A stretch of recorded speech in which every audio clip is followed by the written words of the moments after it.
Rochester and streaming online and in the Odyssey app at The Fan Rochester, the sports leader, 95.7 FM and AM 950. The Fan Rochester, an Odyssey sports station.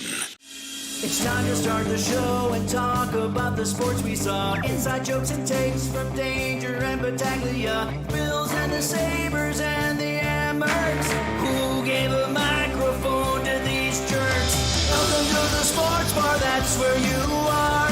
Welcome to the sports bar, that's where you are. Welcome to the sports bar, that's where you are. With Danger and Battaglia. Welcome on in. The Sports Bar with Danger and Battaglia. Brace yourself for 3 hours of fantastic sports talk in the Flower City. Thanks for listening along at 95.7 FM, AM 950, the free-to-download Odyssey, iHeartRadio, or TuneIn apps. You can even watch the Sports Bar. Our stream is up and live on our YouTube channel and on Twitch at The Fan Rochester. I don't want to get off on the wrong foot with anybody, Gino, but the hiring of Joe Brady as your new head coach is not the worst thing to happen to the Buffalo Bills on this date. Ooh, that's a trivia question. All right, on this date, 27th, Super Bowl 25? 35 years ago. Oh, Super Bowl 25. Wide right.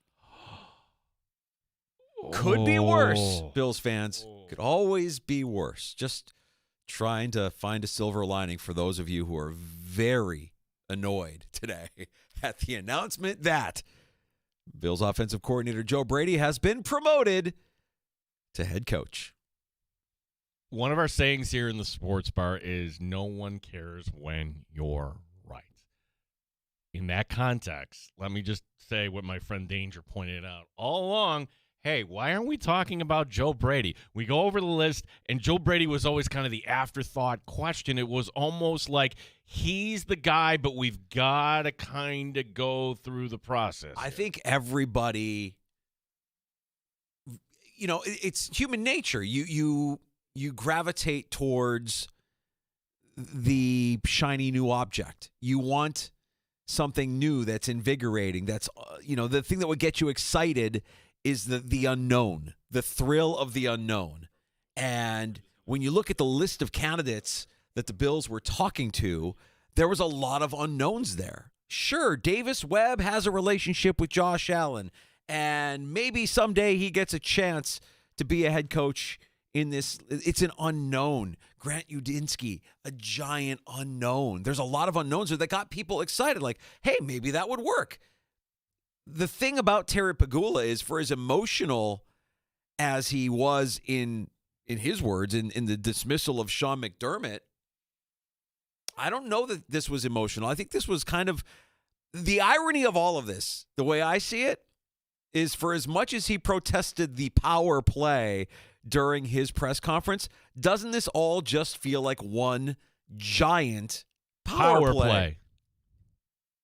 I mean, I imagine there were probably meetings with Brandon Beane and Joe Brady, even during the course of the season. Why are we doing this? Why are we doing that? Well, I got a coach that's this is what we're going to kind of sell ourselves on, what we have to sell ourselves on. I mean, the hiring of Joe Brady today really puts a nail in the coffin of Sean McDermott. They're blaming him for everything. Well, Danger, there are two things that I think we can consider true. One being the Vic Carucci report, that there's this meeting in November between Pegula, Beane, and McDermott says, in so many words, we don't have a roster to win the Super Bowl. Wrong. Whether you want to or not, that's going to create a little friction there with the GM who put this roster together, so we can just kind of establish that everything wasn't great at that time. And if you're Joe Brady, you're not having that conversation. Your offense is top 5 in the NFL, and you're making it work with no receivers. You've got the best. Joe Brady can go in there like a peacock and say, look at us. Yes. Look how great we are. What do you mean we don't have the roster? Yes, there's one night where I'm driving along, and you've listened to right after us, it's Big Noise and Pat Boyle who come on, BetMGM tonight. And the season has just wrapped up. and they're talking about these new vacancies. This is long before the Bills even played the Jaguars. And when they're talking about the Raiders vacancy, number one, it should be Joe Brady. And they're gushing over Joe Brady. And it's from the standpoint of, look at that running game. Look at those receivers. How can you, run an offense like absolutely he's the guy and teams should go after him? Like, wow, that is the outside perspective on Joe Brady. The second thing I think we can consider true here is that Sean McDermott kind of knew something was up. So out of character after the loss, I'm doing this for Buffalo. And you're on the competition committee. You can't be doing that stuff. But then to make sure he drove his point home to call up the Buffalo News while the plane's flying back to Buffalo. Very out of character. Very, I'm doing everything to save my job last second. Who ordered the code red? That's what I want to know here. How did this all come about? Here's my quick thought, and we welcome your calls at 866-4FAN, 866-4326. Joe Brady had an advantage above everyone else. No, I'm not talking about his relationship with Allen. I assume it's fine. I'm talking about he knew what language to speak in this interview. To hear the first report coming out that he discussed alignment and my gosh, You're saying I'm going to fall in line. He knew exactly what beats to hit. He knew exactly to say, here's how I would change this offense, and here's what I would do on this defense. And not to jump ahead on the story, but apparently you heard the guys from One Bills Live say this, that Jim Leonard is the leading candidate. Well, that would probably get nods all around the room yeah, we need to change this up. Wow, and Terry would be like, I remember Jim Leonard from being a Buffalo Bill in 2013. Maybe, maybe not. But you had some sort of plan. 866-4FAN. Yeah, and I also think there's something to him being a known commodity. He probably takes that job in Vegas, and you're going to let him walk out the door to go be a head coach. His first head coaching gig would have been with the Raiders and the number one overall pick, presumptively a quarterback in Fernando Mendoza. Do you really want to lose that? He won't cost much. It's his first job. He's there on the staff. He's opportunistic. And you've been saying all along, Gino, Brandon Beane wants somebody who's going to be malleable. That's not going to push back. That's not going to challenge decisions that he makes. I don't know that Joe Brady is going to do all of that all the time. Joe Brady doesn't come off to me like a complete pushover. But I also think if you need somebody to be the quote-unquote CEO of your team that Brandon Beane mentioned in the press conference last week, Joe Brady has those beats down. I've yet to hear a press conference with Joe Brady where I hear anything of extreme value or anything that's no bulletin board worthy. Lots of cliches. He knows how to work the media. And I think in that regard, you've got your guy. You've got all of these boxes checked, and you've got your guy. This is a gamble, though. Look, I'm trying to figure out the comp here. The comp being, okay, team that we know is really, really good but can't close. Well, but you're going with the in-house guy. It's always been bringing somebody from the outside. Hey, Buck Showalter can't get us there. Let's try Joe Torre. So, hey, Tony, there's countless examples. Who is that example of the in-house guy getting promoted?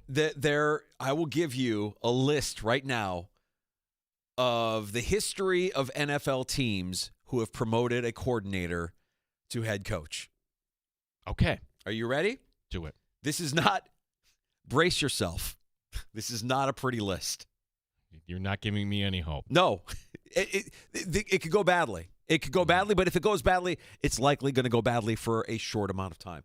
Freddie Kitchens was 1 year with the Browns, 6-10. Mr. Mayo, 1 year with the Patriots, 4-13. Antonio Pierce, 1 year with the Raiders, 4-13. Brian Schottenheimer, in his 1 year last season, 7-9-1 with the Cowboys.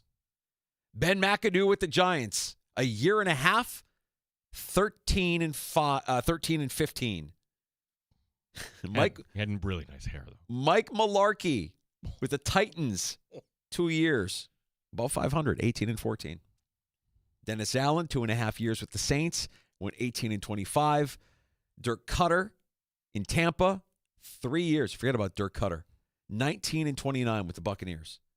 St. Doug, in Jacksonville got promoted. 4 years, 22 and 42 overall. Okay, got to an AFC champion, won. And then the guy that has the longest tenure from a guy that got promoted was Frank Reich with the Colts. 6 years, overall 41, 43, and 1. Okay, there's no example. There's no comp in the NFL. Nope. Is there a comp in sports? Well, there's no comp in the NFL. I'm not going to compare the NFL to baseball or any other sport No. because what you have with this list is a whole lot of suck and an owner and a GM likely arrogant enough to believe they're better than the list of suck that I just gave you. This is a move that is not exciting the fan base if I'm just judging by social media, being what it is. 866-4FAN, 866-4326. If we're going to lead off, let's lead off with a heavy hitter. Neil and Williamson. Hey, Dr. Neil. Gentlemen, thanks as always for taking my call. I appreciate it. I think this goes very deep, and this isn't just about Joe Brady being hired. And I think we're living through something now new in pro sports, or at least in Bills history. And I'm hashtagging it and trademarking it, and I'm going to call it pigskin gaslighting. And what do I mean by that? I mean, go back to like George Orwell, 1984. The party told you to reject the evidence of your eyes and ears. And that's exactly what we've been asked to do as Bills fans since that press conference with Pagula and Bean. We're supposed to pretend we didn't see and didn't hear what we clearly saw and heard, right? Pagula bursts about a bad call about Brandon Cooks, drags 13 years back into the conversation, all of the lies he told. But then here's the kicker, right? We all saw the 2024 Combine footage where Bush Bean is gushing over Coleman. We are being pigskin gaslit about what is going on with this team, okay? They let McDermott go after 9 seasons. They interviewed 9 different head coaching candidates, right? Phil Rivers, Davis Webb, Grant Udinski, Brian Daboll, Anthony Lynn. And it felt, or at least we were given the impression, of a genuine hunt for new blood or fresh ideas. And what do we get today? We get, as you said, Joe Brady. Our OC is given a 5-year deal. And what this tells me, and look at Brady's offense. You know, wide receiver screens to Shakir behind the line of scrimmage, running to the left, no creativity, and just no unpredictability, no explosive wrinkles, nothing. It's like if we walked into an ice cream shop with 50 flavors and we decide to walk out with vanilla every time. And here's the thing. If the plan was always to promote from within and keep the same identity and power structure intact, then why don't you just fire McDermott and then say right then and there, we are taking Joe Brady and giving him a promotion. Okay? And again, Brandon Bean, inconsistent drafts, sitting on his hand at trade deadlines. This is, ladies and gentlemen, what I will call pigskin gaslighting. McDermott takes the fall. The front office stays untouched. Bean gets promoted to president with more control. Brady slides up, and nothing changes in how this team is schemes, builds, or finishes. And the message that they have given us through this gaslighting is clear. They just wanted the coach gone without disrupting the real decision makers. We used to be a high standard. We had a passionate owner, a decent GM, the Bills Mafia being the loudest fan base in football. And while that's still true of the Mafia, it's clear that we've been sold a bill of goods, and we're asked to ignore these contradictions and lies and, say the Emperor's new clothes looks great. This is, ladies and gentlemen, pigskin gaslighting. And we as fans should not accept this as anything but. It's a disgrace. It's an outrage. We got gaslit.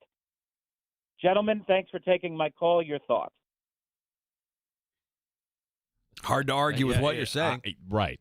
Everything you're laying out kind of checks out, in my opinion. All right, I'm going to give you a little bit of hope. Leonard as DC. That would be something new. The Tampa 2 passive, don't let anything get behind you, keep it in front. No, and granted, McDermott, we did see get a little more aggressive, but you can't keep Bobby Babich. That's where you could say, okay, here come the new ideas on that. I think Brady goes into that interview, and this is what I would do differently on offense. And you brought up the Shakir screens. Maybe, just maybe, there was a dictate from above that we are going to be conservative. And when you have a Ferrari in the garage, you shouldn't be driving conservatively. Every once in a while, get it on the freeway and have a little fun. And if Josh Allen is part of the process, and we knew he was part of the process, don't you think he knows that that's something he probably wants as well? Let's go. What are we waiting for? They're making, or they're giving you the impression that it was McDermott acting as the governor to Joe Brady's offense. That this offense will look better than it's looked. Eye test. Statistically, hard to argue the move, right? Like this, since Joe Brady has been the OC, this is one of, if not the best offense in the NFL. Statistically. Our eyes tell us differently. Oh, God, that play call. Oh, God, he can't scheme anybody. Oh, yeah. Statistically, it's an efficient offense. It's one of the best offenses in the NFL. And maybe they just thought, you know what? Losing that will hurt our quarterback. Losing that will hurt our offense. We don't have the faith that Josh can learn the Grant Udinsky offense or whatever it might, right?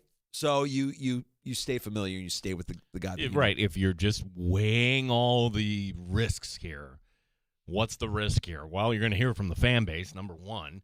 And we took a call offline. I wish he would have come on. Joe from Winton Road said, yeah, that list that Danger read off, all those teams are bad. Joe, that's the point. This is unprecedented. Like, good team, fire head coach and promote the offensive coordinator. Now, it wasn't a firing, but Dick Vermeil wins a Super Bowl with the Rams, and they had Mike Martz, and Mike Martz was getting all these, okay, you know what, Dick, maybe it's time for you to retire, and he bowed out gracefully. And they promote Martz, and they get back to the Super Bowl, but they don't win the thing.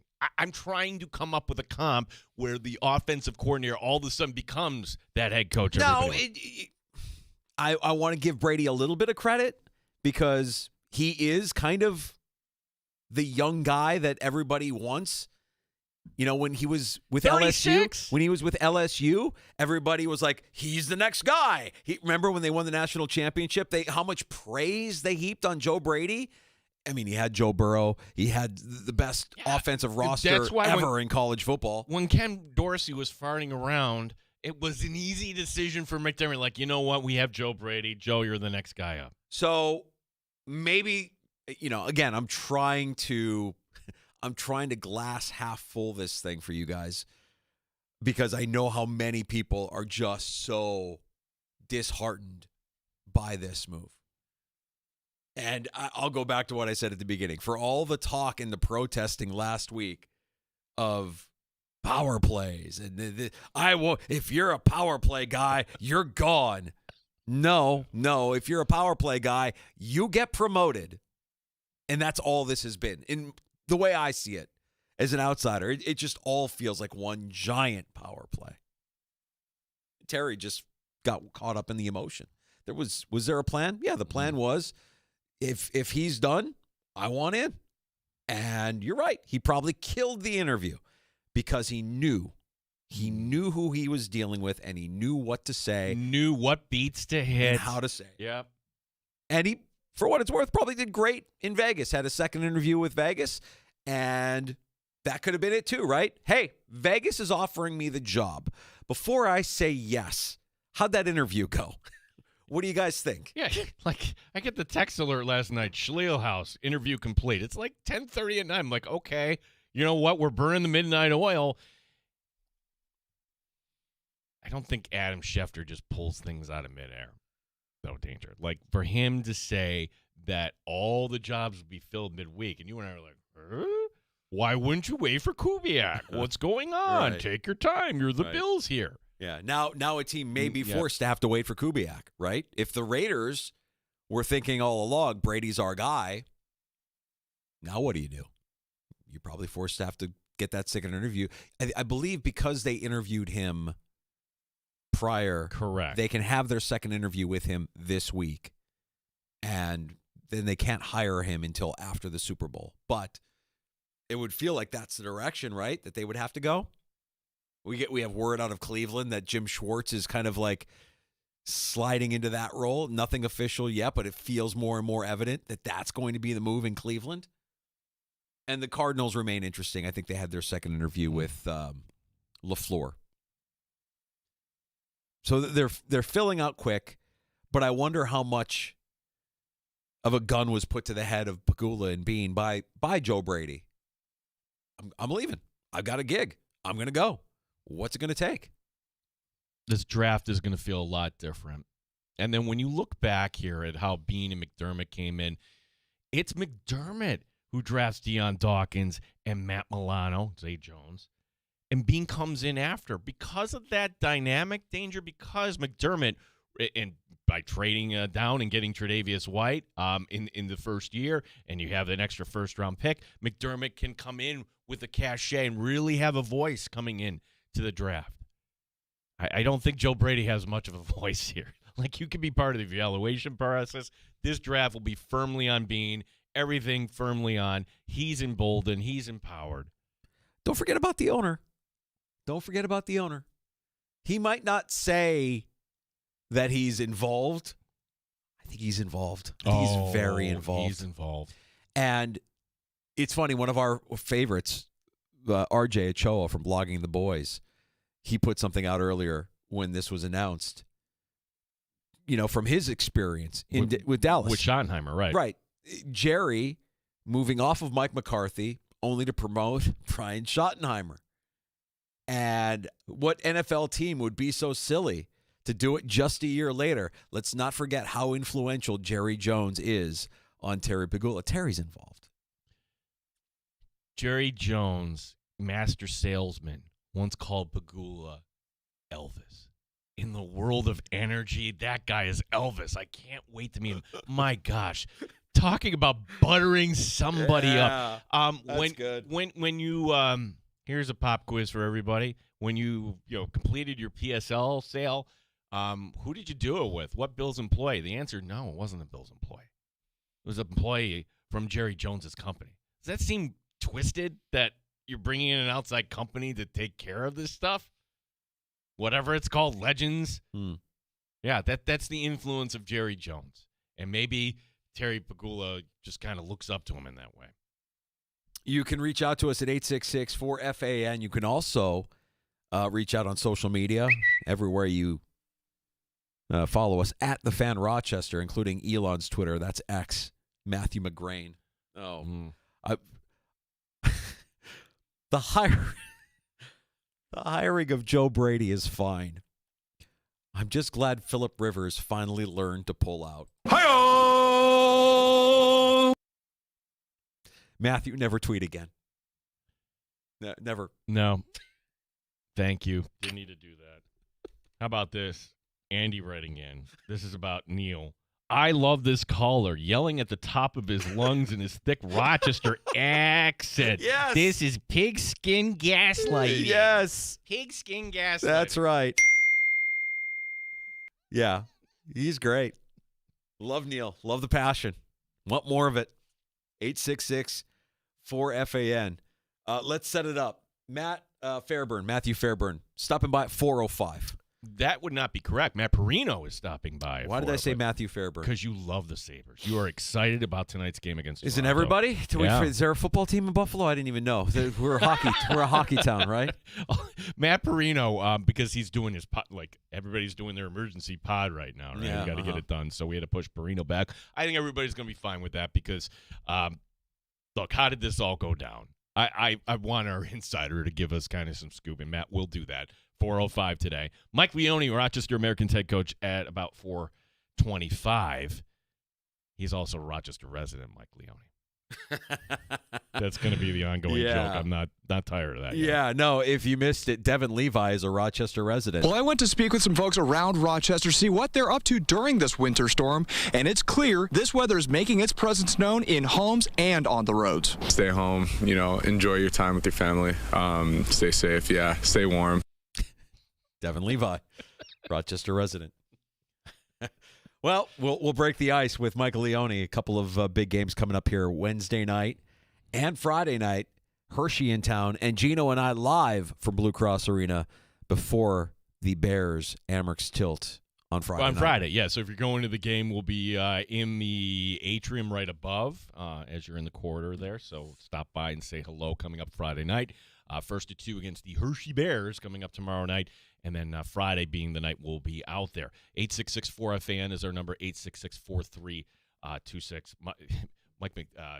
Mike McCarthy introduced today in Pittsburgh, looking all spiffy. Yeah, I don't know. Mixed reviews on that. I hear some people saying that they liked it. I heard others say they didn't like what he had to say. I'm not going to comment on it because I didn't really get the chance to consume a lot of that. We had other things happening here, obviously.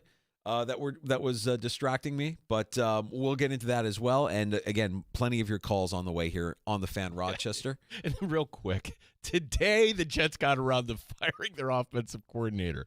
Mind you, think back how far this was.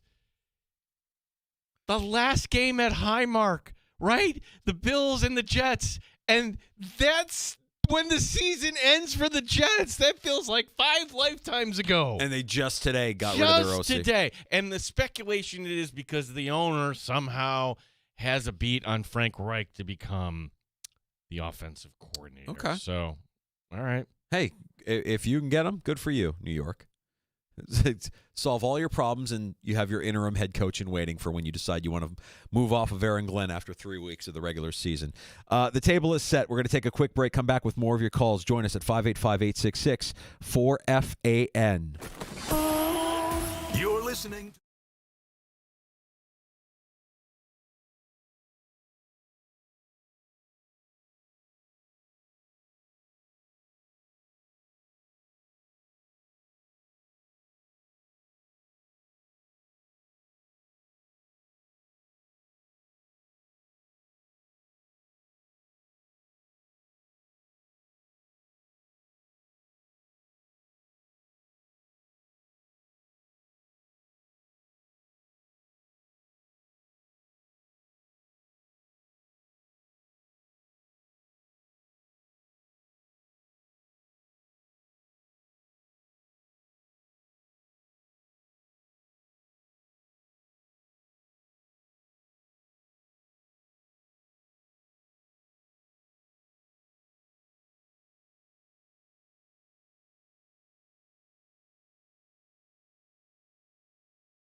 The Fan Rochester. The Fan Rochester Sports Update. Joe Brady gets the nod. Brady becomes the 17th head coach in the history of the Buffalo Bills. Steve Tasker today on One Bills Live giving his thoughts. Joe Brady outshined all those guys? Okay, let's see it. I'm okay with it because certainly Joe Brady knows the building better than any of the other candidates. The guy you hired is the one who was absolutely killing it on his side of the ball. He wasn't coming up short on his side of the ball. They were killing it on offense.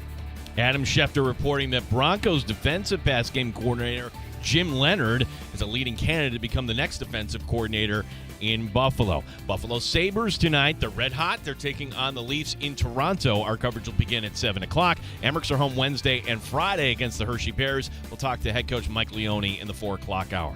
Team Battaglia and the sports leader, 95.7 FM and AM 950, The Fan Rochester.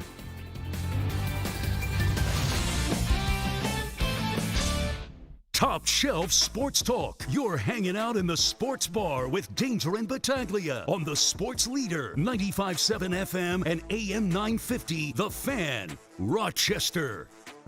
He was in the room for many of the candidates' in-person interviews and got to see behind the curtains on the process and offer his opinions on each. He was not a part of the narrowing of the final list or the final head coaching decision. That's Chris Brown earlier on One Bills Live. Josh Allen's role in the hiring search, the hiring cycle here for the Buffalo Bills, promoting Joe Brady. This is a deep pull. Like, I'm trying to, what is the comp here? Tony writing in. This is Case Stevenson again. So head coach from the 80s. Chuck Knox leads the team, and then he's like, no, I'm going to go to Seattle, get more money. Okay. Oh, yeah. And so Case Stevenson, there were some bad Bills teams. And at that point, he was the quarterback coach, and he becomes the head coach, and he gets fired after a 2-14 season. Tony, I hope we're not going 2-14 with Josh Allen. You're not going 2-14 with Josh Allen. I can tell you that. And that list I read you earlier was an ugly list, right? But I don't know. I mean, I don't know that you can compare the Bills to any of those teams on that list because the Bills have talent and they have a really good offense. They've had a really good offense with Joe Brady. Again, statistically, I know, eye test, you're going to say, oh, bubble screen, doesn't know how to scheme receivers open. I'm going to continue to kind of believe that Sean McDermott was putting an emphasis on conservatism, on running the football, on not putting the ball in Josh Allen's hand or putting the ball in danger. And look, I'll get behind that to a point. I don't want turnovers. I don't want Josh Allen putting the ball at risk. Maybe we see a little bit of a different look to Joe Brady's offense in 26. Wow, if we ran the offense back with the number one rushing attack, I mean, would anybody be upset? It's really the defensive side of the ball, and that was Sean McDermott's specialty. And yes, he was shorthanded. We all get that. But I think that's the big positive today, that, okay, it's a cruel business to say, yeah, you should be excited that Bobby Babich isn't coming back. I'm not saying that. I'm saying that was needed a change, a new voice, just a new scheme here on defense here. And I think that's a good thing. 866-4FAN, 866-4326. You're welcome to call. Even if you're in Danger's neighborhood, Nikki G. Hey, Paisan! What's up, Paisanos? How you doing? Doing well. How we doing? Good?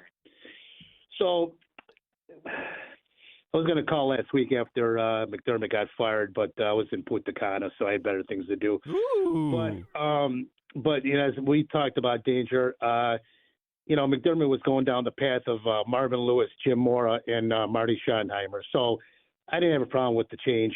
But, after texting Masterstroke today and talking to our neighbor Richie C., it's a safe pick. I think maybe, Bean is trying to, he's saving his ass, because if he goes with the sexy pick and it fails, then he's in even more of a situation than he already is. But let's look at the big picture here. Who are you going to hire? I mean, Schliehaus, LaFleur, Webb, Udinski, none of them call plays. They're not going to wait 2 weeks for Kubiak. Brian Dable, okay, he's got offensive coordinator experience, head coaching experience. So at the end of the day, yeah, it's not the sexy pick, and the Bills fans are losing their mind.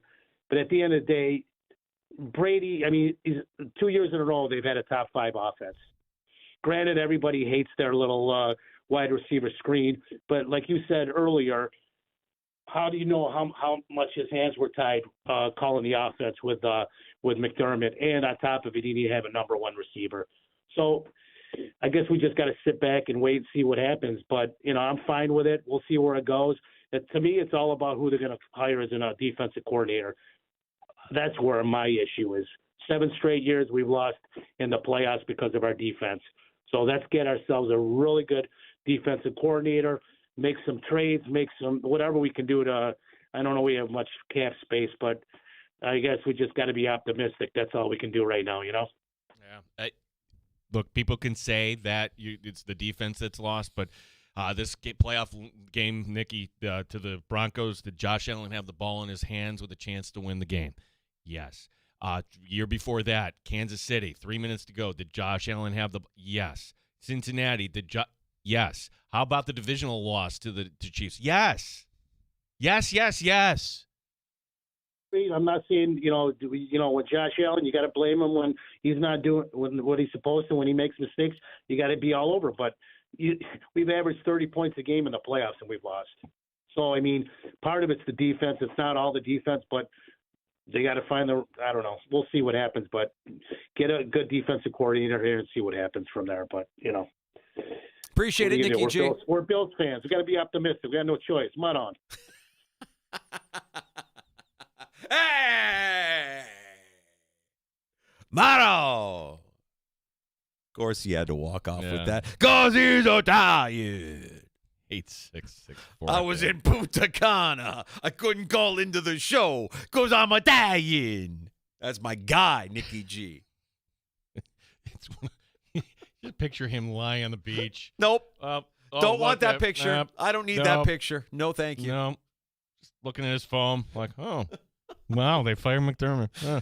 That's good. All right. So to his point and to the thing that everybody kind of like, what's next? What's the next shoe that's going to fall? What's the next position that's going to be filled? What do we know about this Leonard guy? He was really kind of a, overachiever as a player. That's how we remember him. Rex Ryan favorite, landed in Baltimore, 2 stints with the Bills. And then he decides to become a coach, and he does some really good, nice things for Wisconsin as the defensive coordinator, ends up as an interim coach. Was he was Wisconsin grad?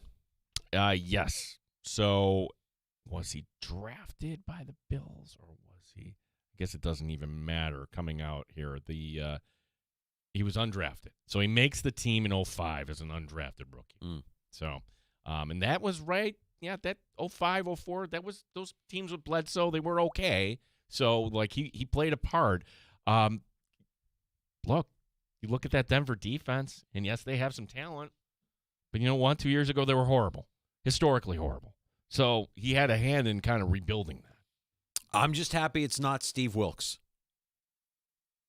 That would have been the Brandon Bean push down. The Anthony Weaver conversation is intriguing to me, but if he's not getting a head coaching gig, what's he doing? What's his next move? I'd be interested in that one as well. But if Jim Leonard is being rumored as the next guy, okay. And look, he has been a defensive coordinator in college, but not at the pro level. So there is that. And look, to Nicky G's point about the play calling, and I thought that Chris Trapasso put it out there nicely, a list of head coaches who, when they got their first head coaching job, had never had play calling experience. And I was surprised to learn that Andy Reid was actually on that list when he got hired in Philadelphia. Never called plays before. And plenty of instances that maybe it is something that is overrated. I guess that's kind of the first question we want to ask Joe Brady whenever this press conference is, and we don't know yet, because you're going to have to hire an offensive coordinator. And maybe this is an opportunity to take 2 guys from Denver. Like, why not bring over Davis Webb? Why not make him the offensive coordinator? I like my head coach doing head coaching things, managing the game, looking at timeouts, overall situational football rather than calling the plays. maybe for Brady, he can't let that go just as of yet. But I think this is an opportunity, Danger, to bring in somebody. If you're going to give a guy his first-time responsibilities as a play caller, you could do worse than a guy that worked with the quarterback intimately as they were teammates, right? Davis Webb and Josh Allen would make sense. The communication would not suffer. They would speak the same language. They would be on the same page, I would imagine, more times than not. Yeah, and if you're Davis Webb, you view this as your path to becoming a head coach. Because how many times did we hear, my gosh, he's a future head coach. He's a future head coach. Really? How many real leads did he have this year? He had, a couple nibbles, but pretty much not quite ready yet. So this would be kind of the final piece, I think, on the resume. If you can bring Buffalo to a place they haven't been for, if you're Davis Webb. That's just speculation. Make that clear. That's what I would do. I don't know what Joe Brady's going to do for an offensive coordinator. Well, interesting times and plenty of reaction. And we appreciate the calls at 585-866-4FAN, 866-4326. It always kind of hit me when we were talking through this process. I mean, this was, a week? We're talking about a week here, Gino. Less than a week, right? That's it. They fired McDermott on a Monday. Today is a Tuesday, just over a week. The press conference was Wednesday. So in under a week, they conducted their search, and they promoted. I don't know, for them to say that they didn't have a plan or there wasn't I think there was. Well, if you go back to our first initial instinct, oh my God, they fired McDermott. Processing. Okay, what's next? They know what's next. And we just kind of assume that. And then you get to the press conference and they're bumbling up and there. You're like, they don't know what's next? Oh, God. No, they don't know what's next. But, kind of, sort of, they knew. Like, this is what we want. But let's make sure we're going through the process and talking to people as we should, it's mandated by the league. I wonder if, I just think the advantage that Brady had going into this, and whether or not, I wonder if there was a gun to the head at some point here where it's like, oh, I'm gone. I've got my job in Vegas, or that kind of forced the issue here because, man, less than a week. No, not a lot of second interviews. Not a lot of FaceTime with a lot of these guys. People pulling out. Mike McDaniel, no. We laugh about Phillip Rivers, but his agent obviously knew, and by framing it that way, hey, you're not getting the job, we're going to make this look like your decision, not theirs. He was pulling out. He was the first guy they interviewed was Joe Brady. Mm-hmm. And we, meaning fans, local media, everybody collectively, kind of moved off of it. We're like, oh, yeah, Brady, you want a new beginning. That's what was surprising to me with every insider that we spoke to, that it wasn't really ever considered that they would stick with that guy. I don't know why that is. I do think it is the shiny object. I think it is the allure of the shiny new object. The idea that you could try something different or do something different. And if you're going to do that, I mean, even Brian Daboll would be more of an unknown than what you have in Joe Brady. I think Joe Brady, and look, and I also think it's funny that a lot of the fans who are upset at this move today are probably the same fans who didn't like the Josh Allen draft pick. I'll just throw that out there as well. We are an emotional bunch. Yes. We are a very emotional bunch. You should learn from your previous mistakes. Somewhere on the internets, there's reaction to the Josh Allen You didn't pick. like it. Nope. A lot of people didn't like it. And a lot of Bills fans didn't like it. A lot of Bills fans who are and reporters and analysts who are smart, who pour through tape and pour through numbers, didn't like the pick. And I guess I'll use Josh's words for everybody that is doubting this. Have a little faith. Have a little faith, guys. I know it doesn't feel like you should right now, and you're angry, and there's, the McDermott has become a martyr, and that Bean and Pagula feel like the enemy right now, but have a little faith. And maybe, I know that the trend isn't that a guy gets promoted and has immediate success, but again, maybe this works. You hire the right defensive coordinator, draft some studs, work the free agent wire. We know the stages. We know how this goes. By the time we get to September, we're back, baby. We're all in. We're all in. Training camp will be here. Everybody will look good in shorts. It will, but then when you get to that first loss and we're doing the blame assessment and we're looking ahead and we'll wonder, boy, would this have happened if we had McDermott or Babbage or whatever it may be, or Joe Brady? I'm telling you, we will not think about Babbage at all. Like, at no point, if it's bad, nobody's going to be like, well, if we had Bobby Babbage, that's not happening. McDermott, maybe, because you could see this season, and I think McDermott's comment about the roster that was reported by Vic was more tailored to the defensive side of the ball. Like, defensively, we don't have the roster, guys. This isn't it. Mm-hmm. And to say that, when you invested all that on the draft. Exactly right. Now you've got the problem. And he wasn't wrong. They did not have the roster on defense to win a Super Bowl. Offensively, yeah, they were fine. And to the point that Tasker was making earlier, the offensive side of the ball was great. This guy overachieved. He did everything you could have asked him to do.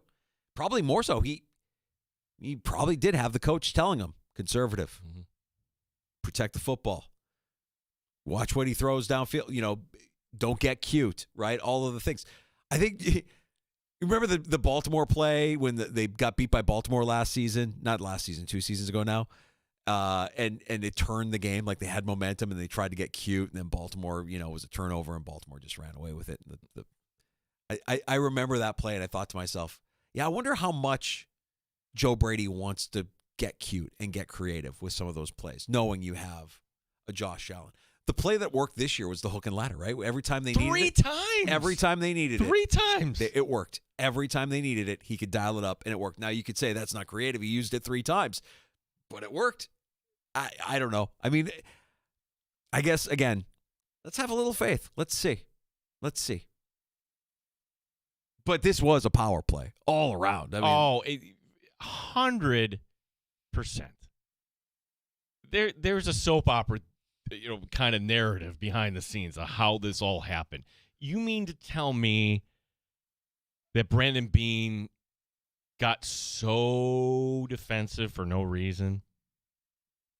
You're going to judge my character? Listen. It is what it is. If you are working for a big corporation and you see guys climbing the ladder, that's a power play. It happens. That's what people do. If they're opportunistic, they will climb over people. They will throw people under the bus. The organization, in making this move today, has made it very clear. Because they said, look, the personnel, the draft, that was Keon Coleman. Brandon was being a good team player. Well, you kept one of the guys that wanted Keon Coleman, Mr. Pagula. So this was really all about Sean. They're pinning it all on McDermott. Again, I would say when Brady goes in, it's how would you run this team? And it was his offense. But with Josh Allen sitting right there, you can pull out a good anecdote or two and say, hey, you know what? We would be more aggressive. We didn't win this game. Josh, do you remember this call that I was overruled on? Josh nods his head. Yeah, well, we want to make sure that we're doing the things that to close out a game, whatever it may be. And it's funny, you brought up that Baltimore play. Yeah, that wasn't a good look for Brady, but why did people get on Brady for that? The play wasn't executed, right? Right. But it's his fault. It's his fault. Why are you getting cute? Yeah. Why are we getting cute? Why'd they fumble the ball? Yeah. So that one job. I think it's we'll see. We'll see. We'll hear from him at some point this week, you would imagine. We'll find out a little bit more. Joe Brady on the fast track, new Buffalo Bills head coach. And he will, he had to have wowed, right? He was the first interview. He must have wowed the interview. Set a tone. The memo goes out. Turns out the perfect guy for the job was here all along. Give them credit. They really didn't tip their hand. They really didn't. I thought Brady was heading to the Raiders. And it could have been one of those, hey, here I go. And then ultimately maybe Pagula's like, nope, 5-year deal, done. Mm-hmm.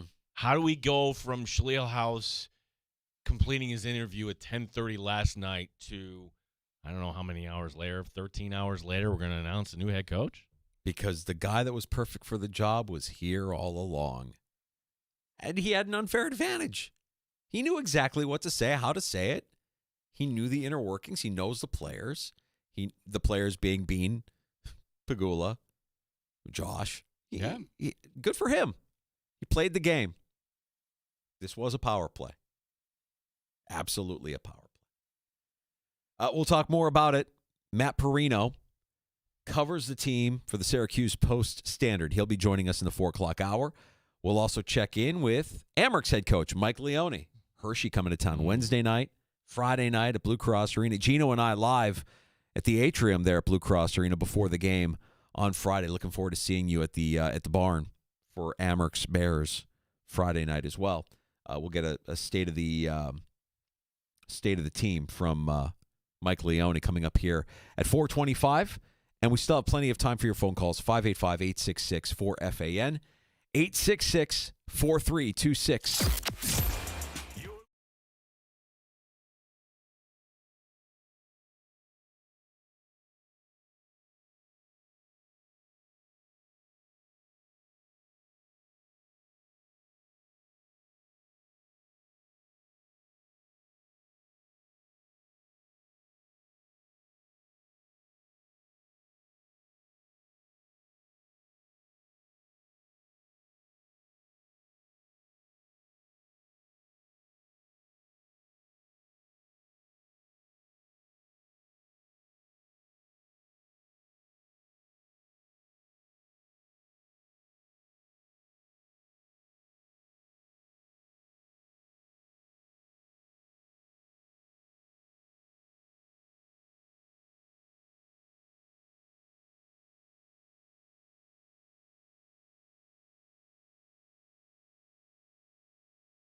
opportunity employer.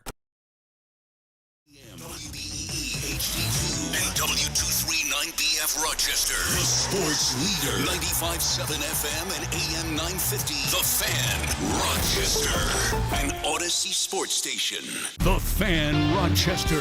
Sports update. Joe Brady gets the nod. He becomes the 17th head coach in the history of the Buffalo Bills. Brady getting a 5-year deal. Chris Brown on who could replace Brady as offensive coordinator. Ronald Curry is the quarterback's coach. He got here in 2024, but he has a long, extensive coaching history with Joe Brady back from their days together in New Orleans. I think he is a primary candidate to ascend to offensive coordinator, but we'll see how things shake out here going forward. Now, what about the other side of the ball? Adam Schefter reporting the Broncos' defensive pass game coordinator, Jim Leonard, leading candidate to become Buffalo's next defensive coordinator. We'll get the thoughts of Matt Perino, Syracuse Post-Standard and the Shout podcast, joining us next. Sabres tonight in Toronto. Our coverage will begin at 7 o'clock. The Amerks hosting Hershey Wednesday and Friday. Mike Leone joins us later this hour. Gene Battaglia, the sports leader, the Fan Rochester.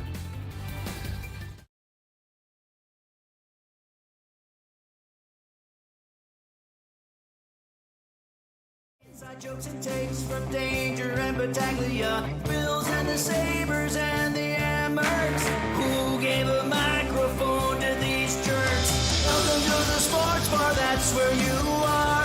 Welcome to the sports bar, that's where you are. Welcome to the sports bar, that's where you are. With Danger and Battaglia. We are back in the sports bar. Appreciate you stopping by. 95.7 FM, AM 950. If you're mobile and listening on your device, the Odyssey, iHeartRadio, and TuneIn apps are where you can find us at the Fan Rochester. Also streaming on our YouTube channel and Twitch at the Fan Rochester. You can always like and subscribe there. You'll know when we're going live, and reach out to us on any social platform at the Fan Rochester. Plenty to discuss on a day where the Buffalo Bills have promoted their offensive coordinator, Joe Brady, to be the next head coach of the football team. It's not quite stunning as, wait, they fired McDermott, but I think we were all ready for, okay, this is a change. Change isn't fun, but okay, we're ready for change. And Udinski, or maybe it's Lealhouse, or, hey, how about maybe bringing back Brian Daboll? And we're debating this, and ultimately, this was probably the plan all along, Danger. We just kind of overlooked it. First guy that interviewed for the job. They made the move in less than 1 week. So, yeah, for all of the talk that they maybe didn't have a plan in place or they didn't know exactly what direction they were going to go, I wonder if it's fair to think that Joe Brady came in knowing exactly what to say, how to say it, wowed in the interview, dare I say, and got the job done. Matt Perino covers the team for the Syracuse Post-Standard, fresh from his own version of the Shout podcast.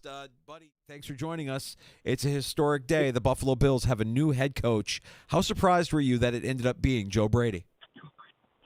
I'm pretty surprised because, I think it's why we didn't have him as an option, because Terry and Brandon seem so adamant that what's been wasn't working and something had to change. Now, reading between the lines with all the reports that are coming out from various insiders here is that, he really nailed a lot of the elements of the interview process, selling the fact that he'll be a CEO type of head coach and run the entire operation. The other piece that's key to me is align the personnel department and the coaching department. And that's, to me, where I think the greatest shortcomings of Sean McDermott really was during his tenure, is just not really being able to figure out a way to have a plan for some of the players that they spent real capital on, and then executing that plan once they got inside the building. Yeah, I mean, because he had the familiarity, how much of an advantage. I just could imagine he knew exactly what beats to say and how to say it in that interview. He should have knocked it out of the park, Matt, without question. Say that again? Sorry, you broke up. Oh, no problem. The idea that Joe Brady knocked it out of the park, well, 100% he should have knocked it out of the park. He knows the organization. He knows the culture. He knows the shortcomings of his former head coach. Well, he's not throwing McDermott under the bus there. I'm thinking, here's how I would do things differently. Here would be my plan. I thought Joe Brady had such an inherent advantage when you look back at this now. No, I think that's a great observation. And I also think, like, if we're really assigning blame over the course of the last couple of seasons, the offense has been the side of the ball that's consistently, even in the Denver game, like, you look at the final score, and it's another game where the offense puts up 30 points despite all of those turnovers, and it's still a game where you're just wanting more from a defense against – I know that they didn't have Bo Nix the next week, but they scored 7 points against the Patriots at home in the AFC Championship game. And if you're Joe Brady and you're selling yourself, point number one, I helped lead the offense that produced the reigning MVP in 2024, and then we had the rushing champion in 2025. The thing we got to get fixed is the defense. And I think that the relationship between Brandon Beane and Joe Brady is the most intriguing part of this development to explore. And I'm really hoping that we get some clarity on how much that built into this. And then what I think that's also going to do is create a bit of a pressure cooker for this season for Brandon and for Joe Brady. Like, you have 5 straight AFC championships. That streak broke this year. You went to 2 AFC title games in that time frame. Now, what is the expectation and standard for this season?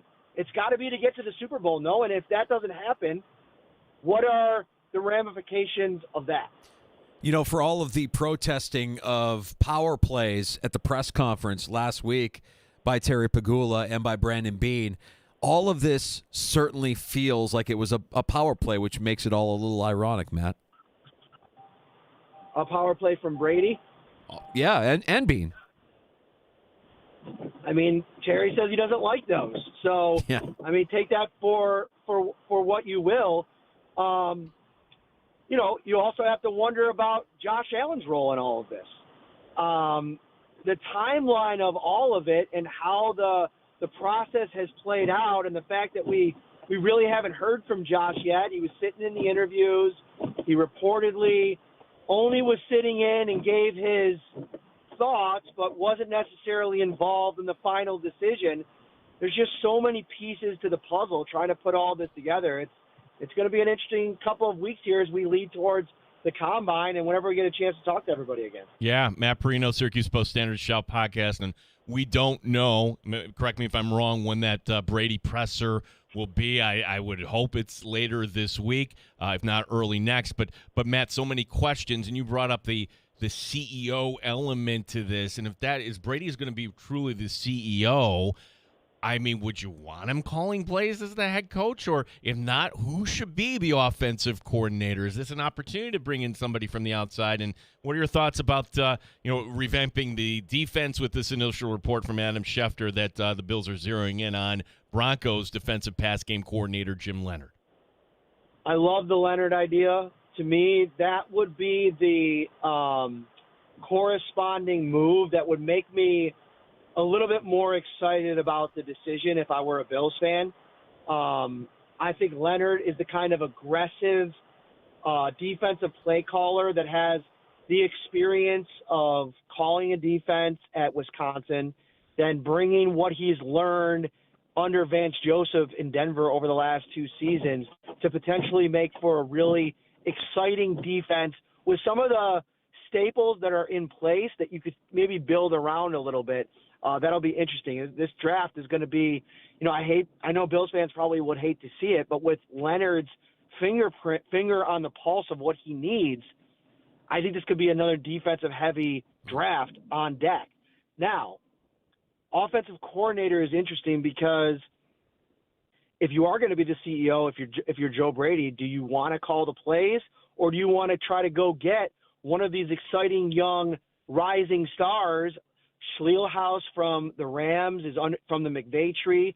You have Webb, who's been obviously under Dable in Buffalo as kind of like a player coach, but now he's gotten a couple years with Sean Payton where that's where Joe Brady got his start.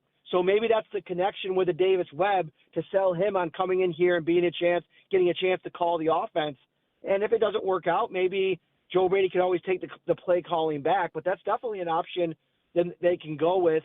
I haven't done a big enough dive on some of the more experienced offensive coordinators. Obviously, Dable is probably headed to Tennessee if he doesn't get the Raiders job.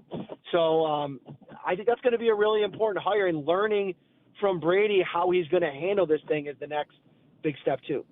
You mentioned the Raiders, Matt, and I'm wondering if Joe Brady held a gun to Pagula and Bean's head because he was on his way to becoming the next head coach of the Raiders. How close do you think Brady was to getting that role?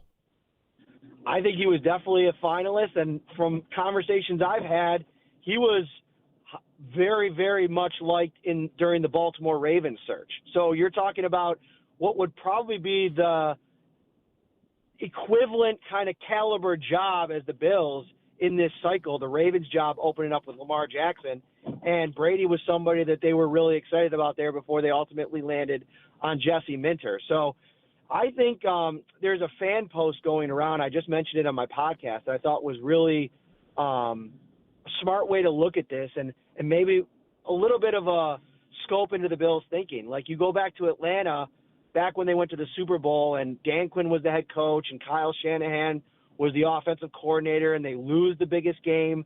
They decide to keep Quinn, and Shanahan leaves as a coordinator to San Francisco. And you wonder if maybe they didn't have the best answer moving forward in-house already, and that was a decision that could have been made to move on from Quinn after that loss, which was a bad loss, like a 13 seconds caliber loss, and go with the young offensive mind in Shanahan, which they obviously didn't do. Maybe that's, Brandon Beane in this spot thinking, okay, there's a couple of different options here, but we lose Brady, who's built this offense that, you could quibble about all the different things that Bills fans haven't liked about Joe Brady, but you can't argue with the numbers and the success that they've had together, Brady and Allen. Maybe that was the idea and the thinking here. Matt, Danger brought up a point earlier, and it was that the Bills got blown out in a primetime game in Baltimore. If you remember that game, Bills are coming back, and then there's a trick play. There's a turnover on the trick play, and it was kind of the vibe was shame on that playing call when the players didn't execute it. And I'm just wondering, was there a heavy influence by Sean McDermott? Hey, we're going to run the offense this way. And again, the stats, you can't argue it, but I'm just wondering how this offense actually might evolve next year without somebody from above telling you what to do and what not to do. No, I think that he definitely had his say in how the Bills operate. I mean, go back to his falling out with Dable and the way that this offense looked and how allergic at times it felt they were to running the ball, and how adamant he was about becoming a balanced, dual threat kind of offense. And that seemed to be like where things were headed with Dorsey, and they can never really figure it out in that 5-5 season before he was ultimately fired. And I think when Brady took over, finding a way to run the ball and the evolution of James Cook became, marching orders in a lot of ways. So I think that's going to be, I think you could take what the offense has become, continue to create synergy with how good you can be in the run game while adding more talent at some of the weapon spots and figuring out a way to maybe elevate this passing game so that, go back to what Brandon Beane said all those years ago, right? Like finding a way to keep your fastball. It feels like they've lost their fastball a little bit over the last couple of years. Now, their slider's been really good. Like, this run game has been really good. It's been celebrated, by NFL people that know what they're talking about when it comes to how tough it is to play against the Bills because of Allen, because of James Cook. But to be able to add that element with some really talented pass catchers, to me, that's the next evolution of this. And Brady must have a vision for what that's going to be, or at least they like to think they do. Matt, did we hear if Josh Allen is going to speak at the introduction press conference for Joe Brady when they eventually announce that? We don't know if it's going to happen at the press conference, but what we were told was that he will talk after the head coach has been named. So I would expect the press conference, if not right around that time, shortly after. So Allen and Brady, Allen and McDermott, and Matt, it's a tough question for me to ask you because to Josh Allen's credit, right? He's guarded. He doesn't really kind of let you in, whether it's about his personal life or his relationships here. But how would you characterize the relationship that he had with McDermott versus the one that he will have in the future here with Joe Brady? Well, I mean, him and Joe Brady are extremely close. And I would make the argument, if you go back to over the last couple of years with McDermott and Josh, I'd argue that Josh's relationship with Brandon Beane was probably closer. You just seeing them interact behind the scenes and with each other, it's just different when he talks to Brandon or he talks to Joe and he talks to Sean. Now, the respect's always been there. He's been very defensive of Sean McDermott over the years. But I think there reaches a point also in that arc where it becomes evident that a change probably needed when you're in a position where you do have to defend your coach as much as Josh has had to, or at least been asked to be in that spot, by questions from the media. So his relationship with Joe is very close. I think that there's probably a segment of the fan base that thinks that could maybe be a detriment to this relationship moving forward, and only those two are going to really be able to speak to it. And ultimately, the results, how successful they are together, will have a bearing on that, because I do think their relationship is very close. And Matt, how has Joe been with you guys, with the media? I mean, he's been in this role for a couple of seasons plus now, and I imagine that when Brandon Beane talks about this being a CEO type role, that he will take the mantle of the one voice that Sean McDermott had and carry that forward. Is that how you envision this? I don't see Joe Brady as the guy that's going to lose any press conferences. Yeah. I think that he's an interesting character, because on one hand, his press conferences are a challenge to really kind of glean, information and kind of get to the crux of what you're asking.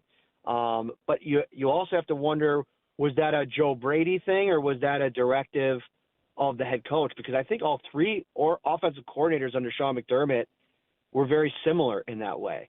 I'm a huge fan of Brian Daboll personally, but his press conferences were rough.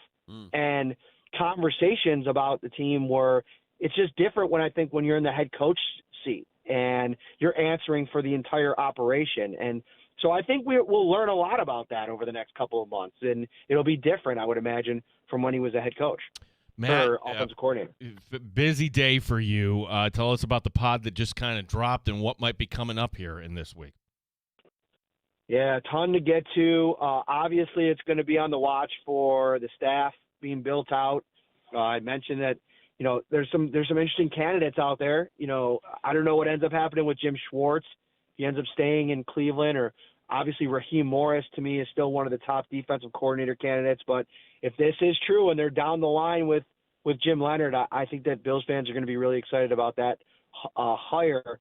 We'll be covering all of it, the OC, everything like that. Ton of podcasts to come over the next couple of days. Appreciate you giving us some time, man. I know how busy it is today, and as always, your insight on the Bills is spot on. Appreciate it.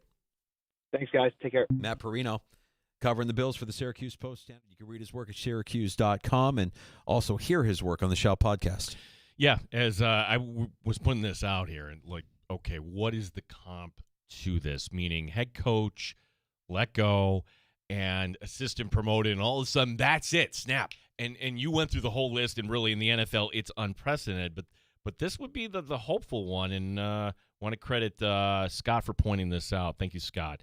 The comp here from Trainwreck Sports would be Doug Collins fired by the Bulls. Oh, and Phil Jackson. Phil Jackson was an assistant. Yeah. Wonder if that was a power play. Think that was a power play? Think Phil Jackson pulled a little power play there with the Bulls brass? I would think that was Michael Jordan saying that's enough. Now I have to go back. The only good thing there about 2020 was sitting down watching that documentary. Yeah, where Dance. I'm not a Bulls fan, but man, that was all we had. Yeah, that was all we had. We had The Last Dance and our face masks, and we enjoyed it. Damn it! It was a good time during that pandemic. We made it through the pandemic, and we learned about the Chicago Bulls dynasty. We got to get to Michael Leone, Rochester Americans head coach. Hey, there's a new Amrick on the blue line. There is. So Neuchef is out, and all right, some veteran help. Hershey Bears coming in, traditionally a power here in the American Hockey League. Hall of Fame night coming up on Friday. We're excited for some Amrick's hockey this week. We will be live from Blue Cross Arena Friday night in the atrium. If you're going to the game, stop by and say hello. We will be broadcasting live the entire afternoon starting at 3 o'clock. Of course, as doors open up, we'll be looking forward to seeing you, shaking a hand, maybe sharing a cold one or a win or two as the Amrick's host the Hershey Bears. Head coach Mike Leone, our guest, next on The Fan Rochester.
Sabres and Amherst coverage all day. Tell your smart device to play 95.7 The Fan, the sports leader.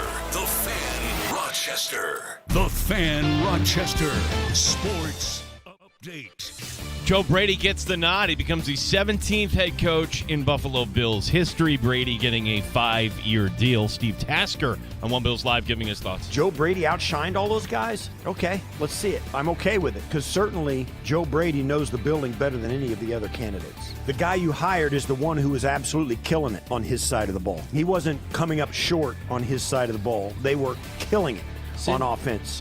So what's next on the other side of the ball? Well, Adam Schefter reporting that Broncos defensive pass coordinator Jim Leonard, the leading candidate to become the next defensive coordinator in Buffalo. The red-hot Buffalo Sabres tonight look to keep it going. They're in Toronto. Our coverage will begin at 7 o'clock. Amherst hosts Hershey Wednesday and Friday. Head coach Mike Leone joining us next year in the Sports Bar. Gene Battaglia, the sports leader, 95.7 FM and AM 950, The Fan, Rochester. The beer is cold and the wings are hot. You're in the Sports Bar with Danger and Battaglia on the Sports Leader, 95.7 FM and AM 950 The Fan, Rochester. Well, I went to speak with some folks around Rochester, see what they're up to during this winter storm, and it's clear this weather is making its presence known in homes and on the roads. Stay home, enjoy your time with your family. Stay safe, stay warm. That's Rochester resident Devin Levi. Yeah. Getting interviewed during a snowstorm. He's one of us. I think he's fielded harder questions than that through his career as we welcome on in head coach Mike Leone. Did you know that Devin Levi was a Rochester resident coach? Apparently the reporter did not. Yeah, no, it was really funny. I actually saw it. I think it was that night. I had a bunch of people, and if you know Dev, it's probably even funnier. Like Dev's telling people what to do, and then during the snowstorm. So I do a lot of like funny videos with the guys, maybe like once a week. So I don't think a lot of the guys saw it. So I had a PowerPoint slide. And I said, Rochester resident, ... What do you do if there's bad weather? And then I posted the video of Dev. So it got a lot of laughs, and we watched it again. But I thought the funny part was too the zebra pants too. The Zubas. At the end of it. Yeah, the Zubas. That was so no, it was really funny. So now a bunch of the guys are going up to Dev and asking him, what does the weather look like? I think some of the guys too, like Carl and Brendan, our equipment guys, might have put something up in his stall, like the weatherman. So no, it is really funny. Really funny. Well, I just have one request, and this would be kind of funny. I don't know if you're going to give him the nod Wednesday or Friday. I would imagine one of the two nights. Just when they're introducing, he's not starting goaltender. And Rochester resident Devin Levi joining. Joining us here is head coach Mike Leone. Coach, trade. Give us your thoughts here on getting, and I guess at practice today, Gavin Bayreuther. What does he add to your team? Yeah, like we were, it's a situation where, we have a lot of D out of the lineup. Our guys are up, guys that were season A's, and we're really happy for them, some of our young kids. And then, the guys have done a great job, like the guys stepping up, Tishke, and, Gertson was playing D, Aiden Fulp has come up, Beliveau has played, and we just thought there's a lot of homework done before, reaching out to Carolina Hurricanes, and, they have a lot of D, and we just thought it would be a good move. Obviously, has some ties to Yarmo and Josh Flynn. So I think that helped. He's, you're not picking up too many guys that have played 122 games in the NHL and have had that type of experience in our room. So, when I came forward with it and presented it to our management, they kind of gave me the green light, and we just executed, and we're happy to have him. Is he somebody you use on the power play? Give us kind of how you might be. Yeah, I think he's all situations guy. Like you just could tell in practice he's a pro. He's been around. Probably right now with Jonesy being up, you'll see him on a power play, probably all situations. He's off to a really good start this year. Just with Carolina having so many D, I think they had 8 or 9, and a vet had to sit out all the time. So it's a perfect scenario. And, just getting someone on our team that, it's kind of weird to say, but has a kids and a family is different around here, like we're really young, even younger with the guys going up. And we just feel for even our young defensemen like Novikov and Komarov to learn from someone that is, 6'3" and trying to make it the same way that he had to make it. And he played, 2 seasons in the NHL not that long ago. So I think he could really help us, not just on the ice, but also in the room. We didn't have any vets at the time, maybe one Lysician. Some teams have 4, 5, 6 vets they have to sit out. So I just thought, not just on the ice, but overall for the room, to get a veteran player in here that's a good hockey player, a high character individual, is really exciting for our team.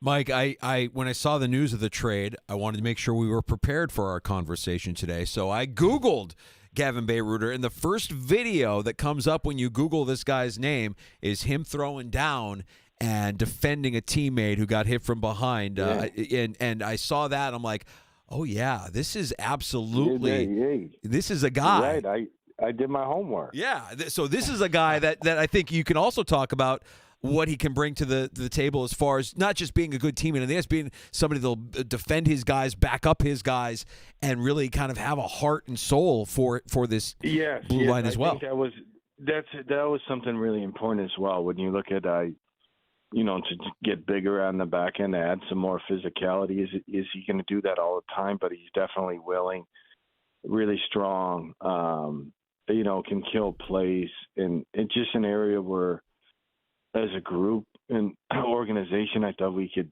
get bigger and heavier, because you look at our division of, you guys were there for playoffs over a course of a series. That's really hard to, when you're not as heavy, it's hard. It's really difficult when you look at our division as Laval, Syracuse, all these teams, they're heavy. And I just thought, as a group, we can get heavier. It checked a lot of the boxes, veteran presence, size, strength. He's played in the NHL, help our younger group, help our locker room. So there was a lot of things that, I think can really benefit our team from this. Yeah, Bayreuther going to the finals in 2018. That's how long in the Calder Cup he's been around. One last thought on the trade, because pro sports, it's a cruel business, as you know. And you mentioned, hey, there is a real need for the team to bring in a defenseman. You have to give something up. This is not an indictment on Neuchev. Your thoughts on what your organization had to give up in the future for Victor Neuchev, Coach? Yeah, first, Neutsch was gave us everything he have. We wish best of luck to him. I think last year's injury, he didn't really play for us for, a long time. Missed 40, 50 games with the injury. And just, hasn't, been the same. Like, he worked really hard. He didn't have a full summer. And I think a new opportunity is good for players as well. And we looked at just the pros versus the cons in this situation of, obviously we have some guys up. You never know what's going to happen. I hope those guys play a bunch of games in the NHL. But when we looked at what we really, really needed to help us on the back end, and we wish Neutsch best of luck. But I think it was good for both parties. I think both, they were going through some injuries. In Carolina, more Chicago Wolves, and needed someone to fill a role. And I think it's good for both organizations, and hopefully it works out for both teams. Head coach Mike Leone, Rochester Americans, joining us as his team prepares to play Hershey Wednesday night and Friday night at Blue Cross Arena. Gino and I will be live at the arena Friday night, but before we get to that, Wednesday night, and tell us a little bit about what we know about this Hershey Bears squad. This is the oldest rivalry in the AHL. A lot will be made of that, but certainly Hershey is in recent years a team that Amerks fans have kind of grown to hate. Yeah, I would say it's probably it's a lot different team than they were before. Not that I don't think they're a really good team. I just think when you look at the teams they've had in the past, they've had rosters, 7, 8 vets, really older team. Almost how Grand Rapids is built this year. And I think this year, their best player, Ilya Protas, is, Protas' brother, who's a really good NHL player. They're a lot younger group than they have in the past. Like, if you look at the guys they have in the top 6, Marashenko, he's an 04, he's 21 years old. Protas is an 06. Similar to our Hellenius, he's a point-per-game player. Trinyev's an 02, another player that plays on their team. They're a lot younger. Kristal, who's the top, top 6 player, he's an 05. So the group is built a lot different than it was in the past, just with the draft picks they have. So they have a lot of skill, not as old, but they're still a really good team that can cause you a lot of problems with the obviously the talent that they have. So a little different than how the team has been built in the past, just given the draft picks and going a little bit younger, but still a really good team. They've been on a bit of a run right now, so it should be a good test for our group. Yeah, Mike, with all the injuries, call-ups, certainly, I don't know if we'll ever see Oslin or Hellenius back. They're doing well, but the question about the power play, still going at 24%. How have you guys been able to manage that success rate? You know what? Vinny does an incredible job with our power play, and even when guys are up, down, there's still a plan. There's still concepts and how we want to attack it. And they've done an incredible job of, it was unfortunate last game because, the last game we had against Cleveland, if you look at the game we played, it was probably one of our best games of the season, and not just even given the guys we had out, it was a great game. Basically 1-0. We had a 5-on-3 with 8 minutes to go. Didn't execute. They ended up getting an empty net, scored. But that's probably a situation, you hope to execute, but I can't fault the, those things happen in a game. Usually if you don't score in a 5-on-3, you probably don't end up winning that game. But they've done a great job all year. I think the players stepping up and taking advantage of the opportunity, and also looking at it from a different lens. A lot of these guys haven't played on the power play, so they're, to get a chance to play at a really high level on a power play, these guys are making the most out of their opportunities. And not just power play, but we got 9 to 10 guys out of the lineup the past 4 games, and I can't. And we probably outplayed the teams in 4 of the games. Like, I can't fault the group. Like, they work really hard. Guys are taking the most out of their opportunities. Sure, we're probably going through a stretch. We haven't scored as much as we would like, but every part of our game is in a really good place, and it's going to be a grind the rest of the way. And we know that there's going to be a lot of we got to find ways to just keep getting points and winning hockey games. Games 3 and 4 of a 6-game homestand coming up here Wednesday night, tomorrow night, Friday night. Hershey, the opponent.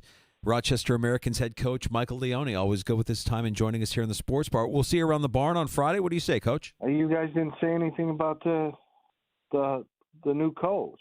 You guys pumped up? Oh, for the Bills? Yeah. I mean, I don't think it's a horrible move, but Bills fans would tell you differently. Yeah, I mean, it seems a little after you're going to talk to all these candidates, and actually, it was the guy all along that we kind of. So was that all kind of window dressing? Just trying to explore the whole process here, but Mike, I mean, back up. I mean, I'm sure you have thoughts on an organization that makes a change like that. No, I thought he was, the head coach was a really good football coach. Decisions are happening, but I'm a young coach, so I pull for the young guys getting an opportunity, and I think we're similar ages, so I'm just happy for the guy, and I hope it works out. Well, so, okay, along those lines, young guy looking for an opportunity. I mean, Brady had this opportunity.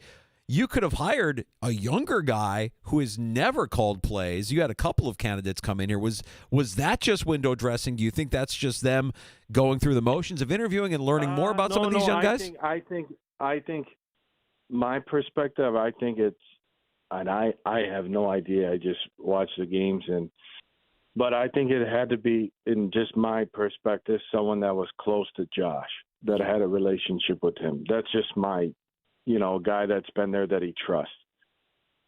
Mike, you don't have to pretend. We know you're hanging out with Terry, with Mr. P. No, and I all. don't You're raising the champagne flutes at the celebration of wealth at training camp and as part of the organization. It's okay.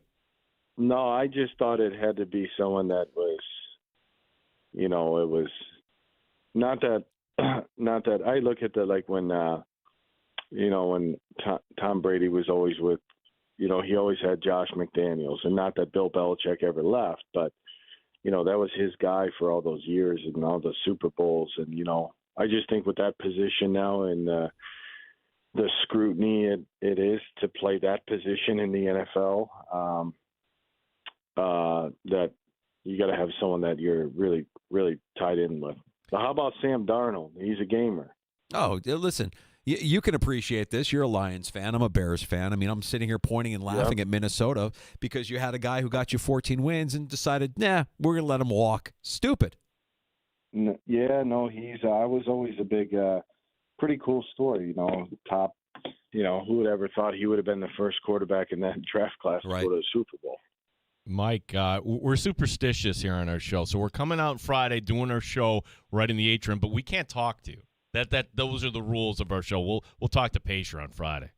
Okay, if you guys want to, I'm fine with it. But I'll stop up and say hi. Say hello. Yeah, we're superstitious. The head coach on a game day should not be talking to a couple of dorks like us on a game day. So, all right, we'll see you then. All right, I'll stop up. Okay, you guys have a good one. All right, see thanks, Mike. There's head coach Mike Leone, Rochester Americans. Again, Hershey, the opponent, coming up here Wednesday night, tomorrow night at Blue Cross Arena.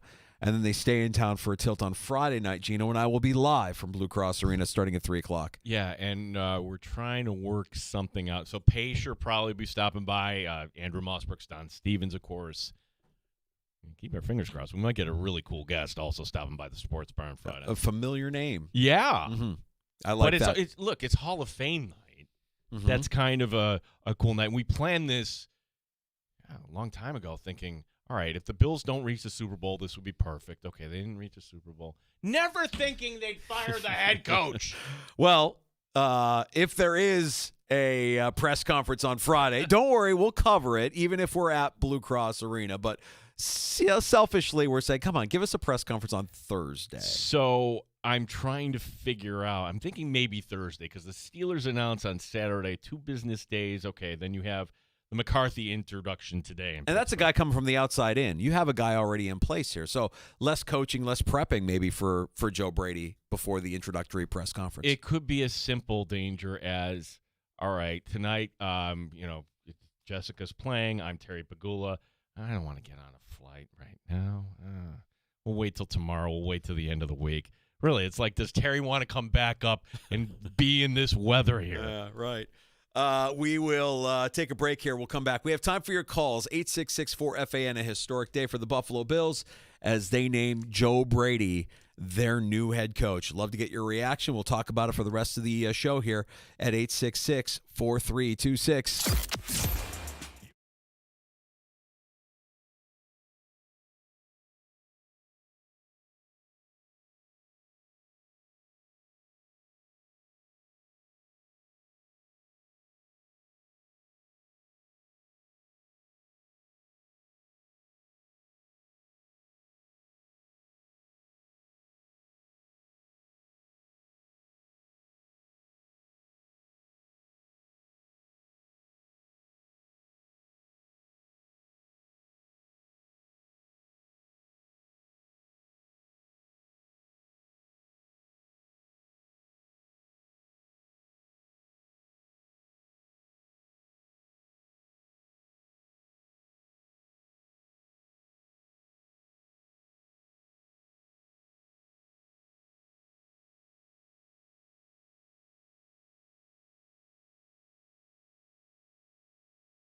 Odyssey, iHeartRadio, or TuneIn apps and take the sports leader with you everywhere you go.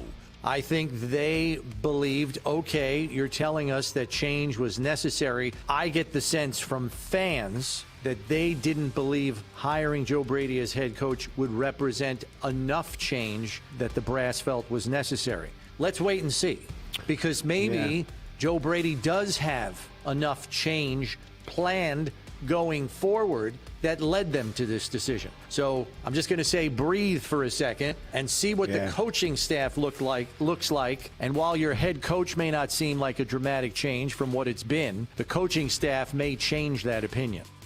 There's Chris Brown earlier today on One Bills Live. We are an emotional bunch, are we not? Without question. I mean, leave it to Chris Brown. Leave it to Brownie there to kind of be the voice of reason. Like, hey, we don't know. We don't know what this is all going to look like or who he brings in or how he might be different. I think we can connect dots. I think we can speculate. I think we can wonder, like, okay, if this coaching search took less than a week, did they know all along the first guy that they interviewed, the guy that was in-house, was the guy that they were ultimately going to hire to replace Sean McDermott? I think that's probably a fair assumption that they did know going in to this process, unless we get blown away that Joe Brady's going to be our guy. Quarterback likes the offensive coordinator, now the head coach. They're in sync.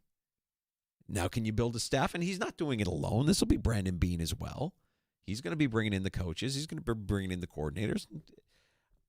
I'll go back to what Josh Allen said after the Week 1 comeback against Baltimore. Guys, have a little faith.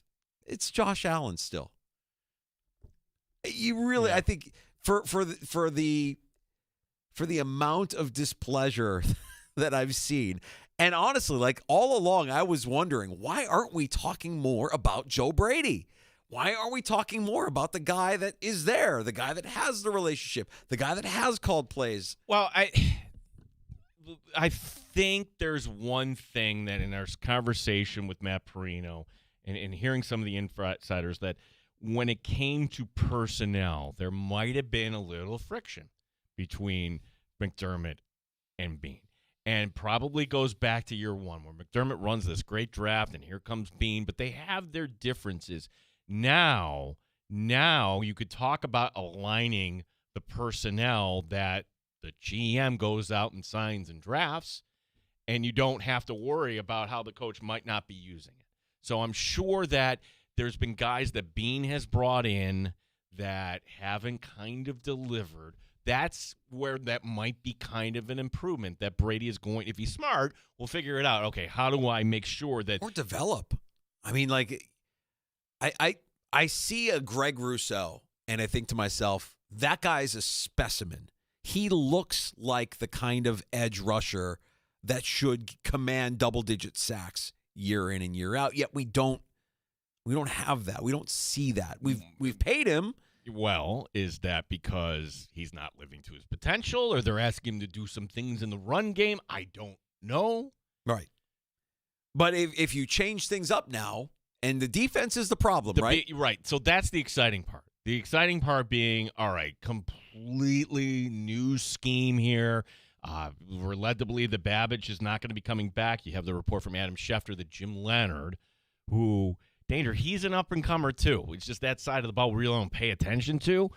But a former Buffalo Bill, former interim coach at the University of Wisconsin, somebody who called plays defensively at Wisconsin too. Granted, it's not the pros, but he did a good job, certainly, with that Denver defense, Van Joseph being the coordinator, but on the back end, he's responsible for all that. How could that look in Buffalo? And I think of players like Cole Bishop. Sean McDermott took Cole Bishop under his wing. I'm like, oh, is that going to be a step back? Or some of these other – well, no. Actually, you're bringing in somebody like Jim Leonard. The way Jim Leonard played the game is the way you would want Cole Bishop to play the game. I'm outsized, but you know what? I'm sticking my nose in there, and I'm going to blow you up. That was Jim Leonard as a player. And if he brings that as a coach, yeah, that could be exciting. We wait and see. We'll find out at some point here when the introductory press conference will be. And I think we're led to believe also that we'll hear from Josh Allen at or around that introductory press conference. Yes, but is it going to be like in a press conference setting, or will it be just him giving a statement? I don't know for that to be certain. I would think it would be unusual for him to be kind of going up to the podium afterward because people will be asking questions. Tell us your role. Tell us this. It might be better for Josh Allen to let everything kind of blow over. That's just my read on it. That I, as much as I would love to hear Josh Allen, we're gonna want to know, what did you know when? What did you think of Well, when? we want to know. That doesn't necessarily mean that that's what's going to be asked of him. They might get caught up in the moment and just ask questions about what this all looks like moving forward.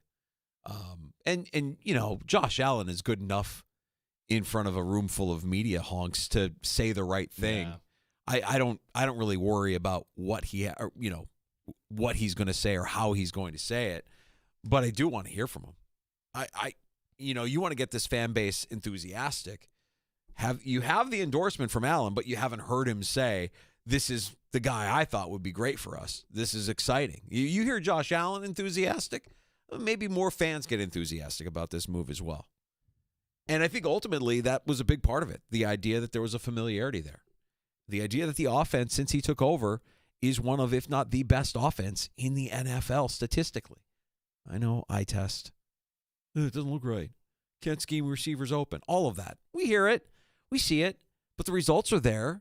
And it wasn't his offense or his play calling that led to them being ousted in the playoffs all these years. It's defense. It's defense. We'll talk more about it. We have time for your calls at 866-4FAN if you want to pull up a stool. 585-866-4326. Happy hour is next. A round of shots. Joe Brady, your new head coach of the Buffalo Bills. We talk about it next on The Fan.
Online and in the Odyssey app at The Fan Rochester. The sports leader, 95.7 FM and AM 950. The Fan Rochester, an Odyssey sports station.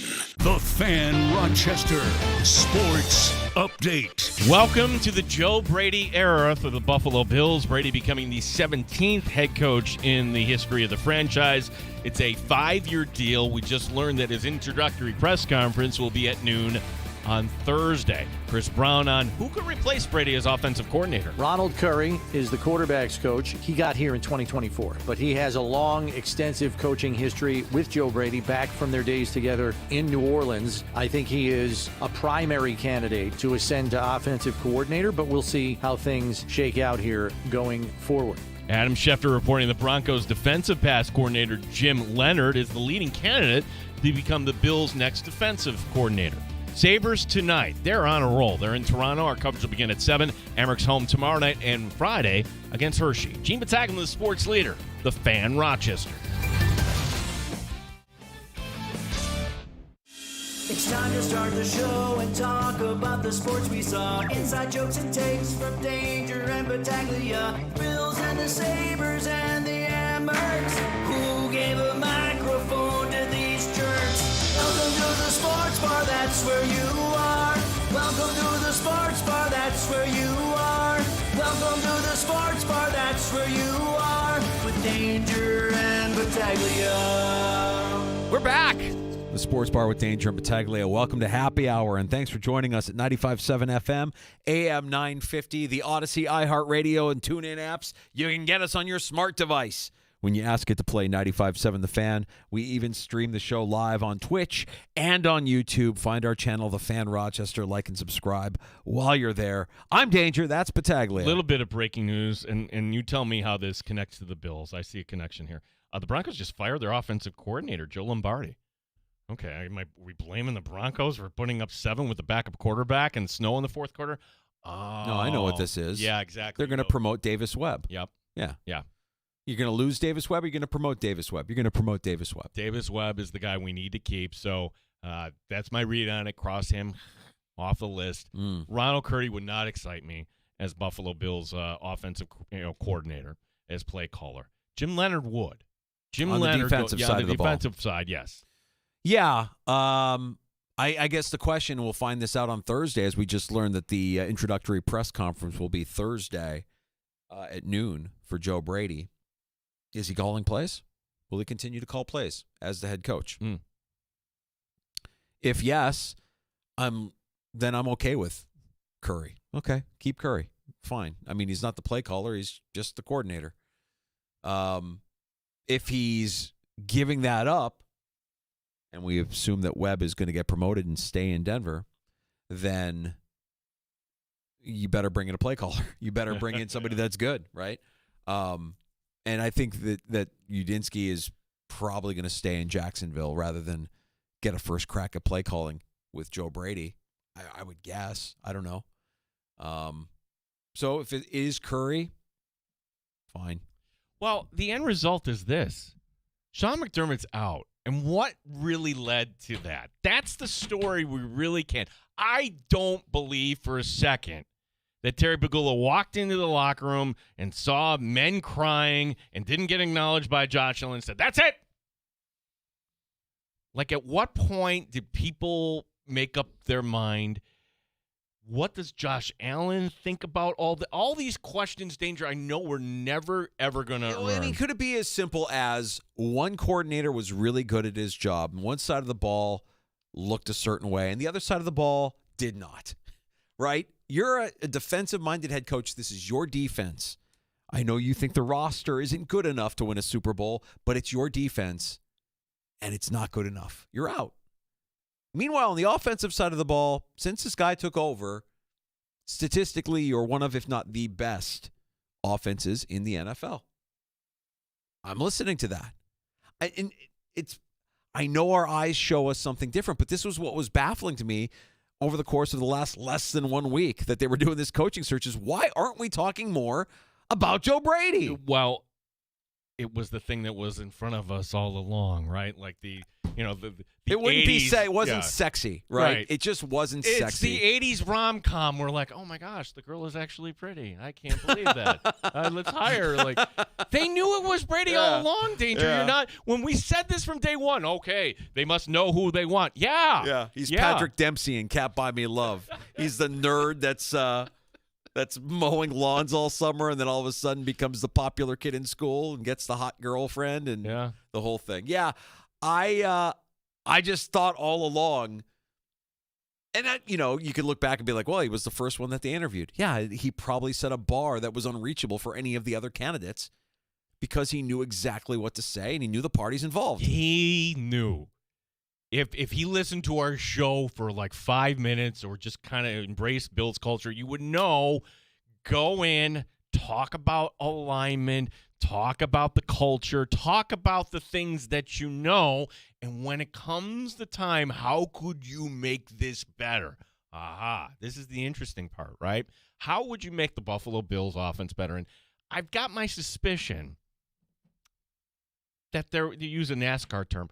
There was a restrictor plate on the Bills' offense. A governor. A governor, right. You had something kind of holding your back. You brought up that Baltimore play where the trick play and shame. You really never saw trick plays unless, hey, it's 4th and 27. You know what? They worked. My gosh. And if you're Josh Allen and you're running this offense that we all say, oh, it's Brady, the screen passes. Was it Brady or was it McDermott? Somebody answer that question. I think we're going to see a much different offense next year. Certainly you'll see some of the same running elements with James Cook. But I think if you bring in a couple different receivers, it's going to be really fascinating. And by the time training camp comes around, Danger, we're going to think that this is going to be an offense that, unlike one we've never seen before because, well, the head coach really wanted to be conservative and preached, I'm going to say it, complimentary football. I don't think you're ever going to hear Joe Brady say complimentary football. You have the best quarterback in the league. Go out there. He can win you games. Put him in the situation to win games and don't have your defense fail. I just want an emphasis on protecting the football. Get as wild as you want to get with your play calling. Throw as many gadgets in there as you just protect the football. And that goes for Josh. I'm not going to forget that the last time we saw him, he was reckless and careless. Too many turnovers. Last season was not prime Josh Allen. That was like early in his career, Josh Allen with the football.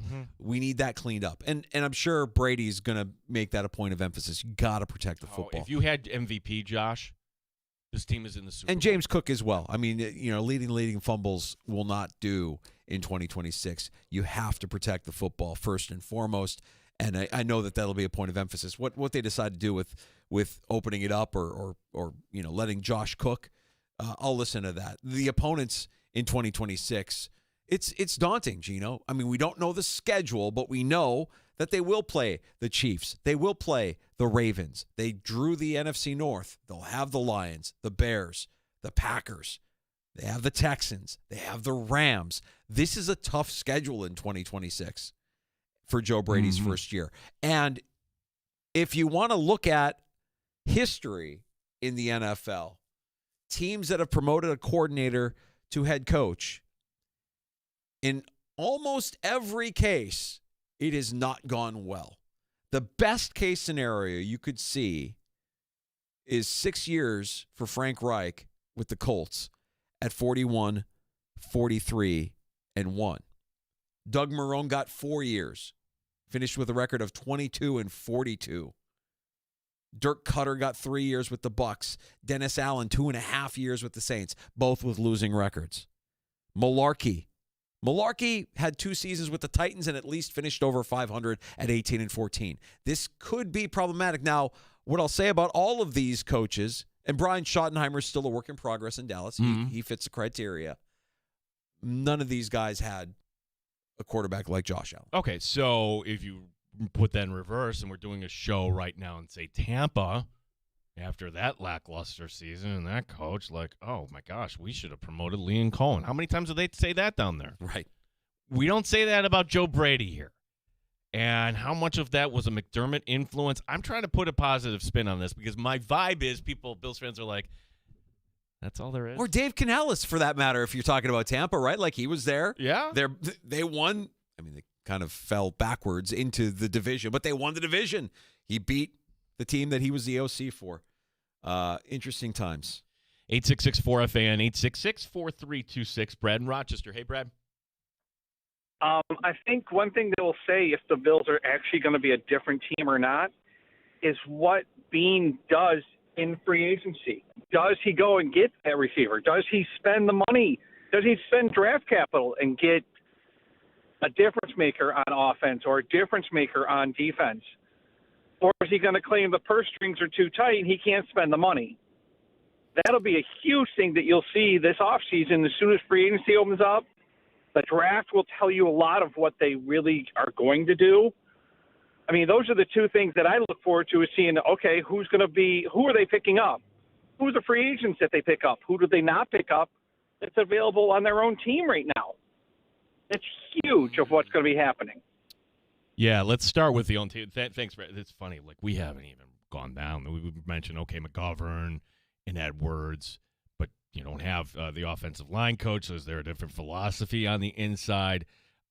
You could certainly trim a lot of fat, particularly on the defensive side of the ball.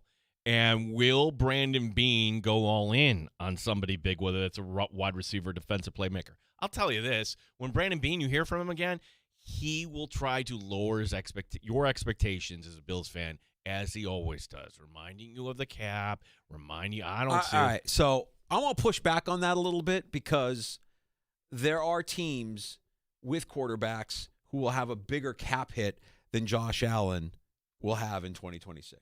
Okay. And some of these teams will have the opportunity to potentially go to the Super Bowl based on what history has shown us, including the Chiefs. Mahomes' cap hit in 2026 is just over $78 million. Lamar's cap hit for the Ravens, $74.5 million. Dak is Dak. Jared Goff with the Lions also just over $69.5 million. Josh Allen is 6th on the list of quarterback cap hits. You can still field a competitive roster with a quarterback taking a massive cap hit and a massive chunk.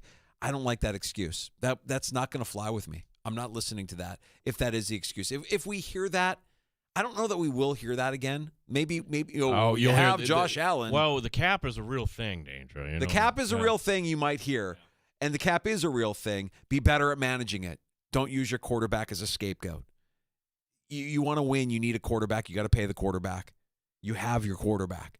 It's not a scapegoat. Manage the cap better. Stop giving bad contracts out to mediocre or bad players. Curtis Samuel. Josh Palmer. Right. That's the problem. Get better players with what you're spending your money on. Ridiculous. So that's one thing I won't listen to. I can't listen to. If the cap is a real thing, you're right. Manage it better. And it's not your quarterback's fault. Good teams have to pay their quarterback. 866-4FAN. Yeah, thank you, Brad. I mean, my vibe is like, oh, today's a day normally. All right, we found our guy, and it's because it's not shiny and new. That's really what it is. All right, so you're looking at top free agents. George Pickens. I forgot he's going to be out there. Devin Lloyd, a good linebacker. There's some names out there you could go spend money on. But ultimately, Danger, I don't see it, bud. I don't see it. You don't see? I don't see Brandon Beane making the big play. Oh. We'll see. We'll learn a lot. Brad's right. We'll learn a lot. And it's going to be a fun offseason at minimum. You know the cycle. You know how this goes. And by the time we get to the draft, there's going to be a lot of enthusiasm. We'll have free agency. We'll have, the enthusiasm with free agency, then the draft. And then, of course, when camp comes and everybody looks good in shorts. I'm telling you, by the time we get to September, everybody's going to be enthusiastic, and we're going to be thinking this is a Super Bowl contender again. Changes that needed to be made have been made. You can disagree with the move and the method that they've done so. You can be frustrated at it. We'll see. What's funny here is, like, it's how we view players. I'm looking at PFF, and take PFF for what it's worth, right? They don't have a Buffalo Bill player in the top 25 free agent, but they have one at 27. Who do you think is the most desirable pending free agent for the Buffalo Bills, according to PFF? The most desirable pending free agent? Joey Bosa. Ugh. Yeah, he'll get. Yeah, he'll command a market, I'm sure. I can't forgive the lack of performance in the postseason from that guy. Or did they just not use him the right way? Meaning, he knew you only had so much gas in the tank, and there you see him out there week 2, which, yeah, you can't really shelve him. I get that, but it's kind of, he wasn't there when you needed him most. Nah, you're making an investment. Get out there and play. We're not doing load management. If you're injured, you're injured, but get out there and play. You can reach out to us on Elon's Twitter, that's X, or any social platform at The Fan Rochester. One of our regulars, Greg. No more complimentary football. No more McDermott McLies. Oh, my gosh. Sad face. Wait a second. Greg, I'm not kidding you. That had never even crossed my mind. Yeah. What's the alliteration? No McLies. Brady. Yeah. Brady bloviating. Brady. Brady's bloviations. We're going to have to get out the thesaurus, Greg, and we'll come up with something for Brady. Yeah, no more McDermott McLies. Well, when he gets hired in 2027, we can resurrect it if you'd like. I'm sure he'll continue to pump up the tires of his opponent when he gets a new coaching gig. Thanks for that, Greg. Appreciate it. Tomorrow on the show, how about PJ Glasser? We'll get his initial thoughts on the Super Bowl line. Now that we know that Brady's press conference is going to be Thursday. So, like, tomorrow is, like, pretty much the only day we're going to open up the window just a little bit for the Super Bowl. Yeah.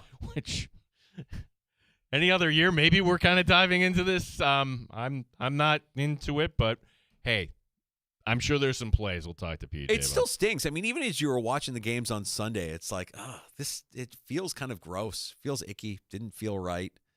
The Rams Seahawks game felt good. That was a fun game. But yeah, that Denver debacle. Ugh. And if you're just joining us, the word out of Denver, they've moved off of their offensive coordinator, Joe Lombardi. Joe Lombardi's another one of those journeyman OCs. It's been everywhere. That just means Davis Webb, you're not going to Buffalo. Congratulations on your pay raise. Davis Webb is getting promoted. You would think that would be the next shoe to drop. All right, this is the best I can come up with. So McDermott McLies, Brady's Bull, Brady's BS. Brady's BS. Not bad. Let me live with it for a little bit, Gino. Not bad. Brady's BS. Let me tell you something. That guy's a Hall of Famer. Andre Roberts, a Hall of Famer. Can't wait to go up against him. What? You're lying. Well, you look at Mike McDaniel, great coach, great Dolphins. Yeah, that defense doing some. Tua's amazing. Has command of the offense.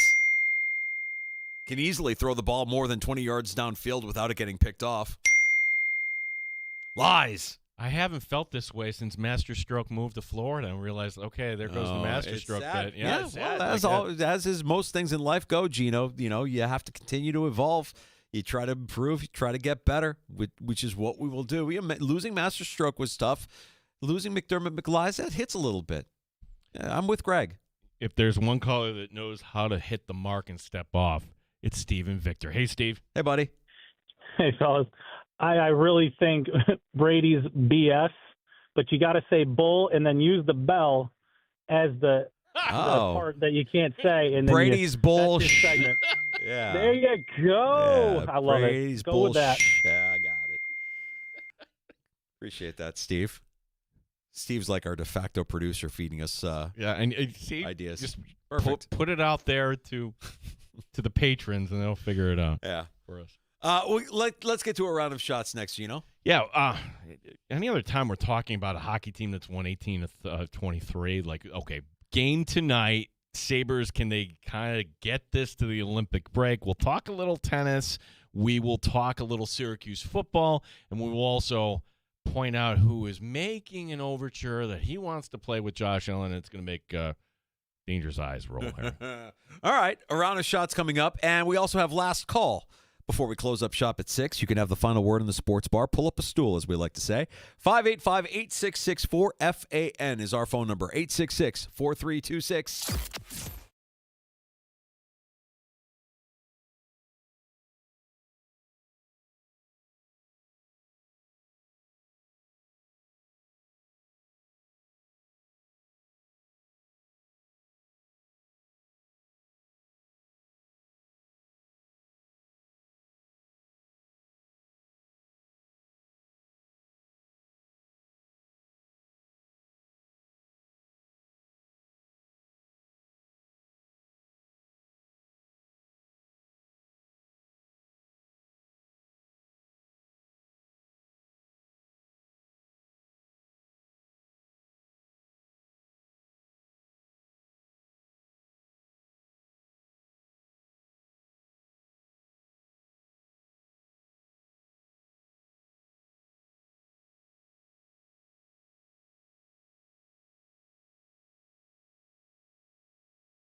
Joe Brady, your new head coach of the Buffalo Bills, 17th head coach in the history of the franchise. It's a 5-year deal. Steve Tasker giving his thoughts. Joe Brady outshined all those guys? Okay, let's see it. I'm okay with it because certainly Joe Brady knows the building better than any of the other candidates. The guy you hired is the one who was absolutely killing it on his side of the ball. He wasn't coming up short on his side of the ball. They were killing it on offense.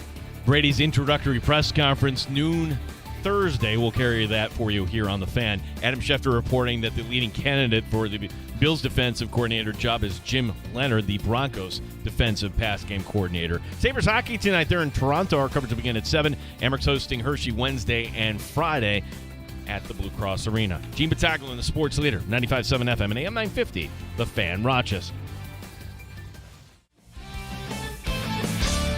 Listen to The Sports Bar with Danger and Battaglia on Apple Podcasts, Spotify, or wherever you get your podcasts. The Fan, Rochester.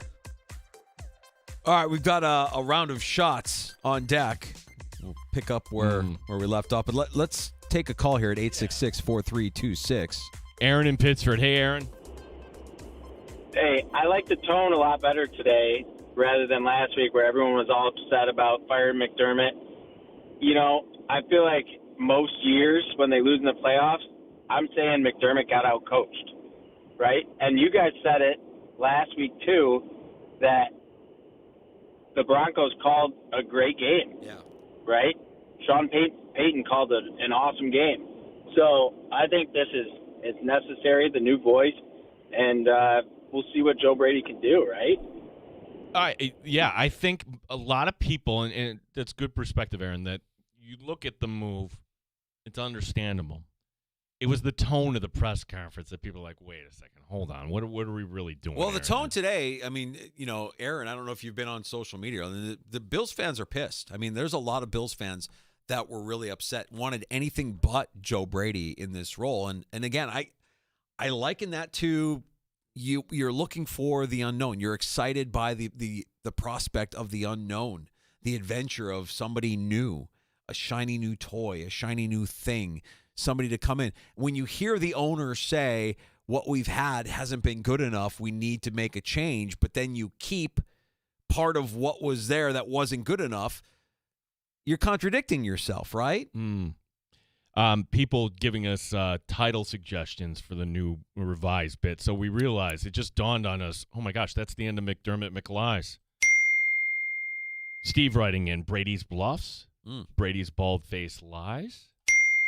We've got Chris writing in, Brady's baloney, Brady's bunk.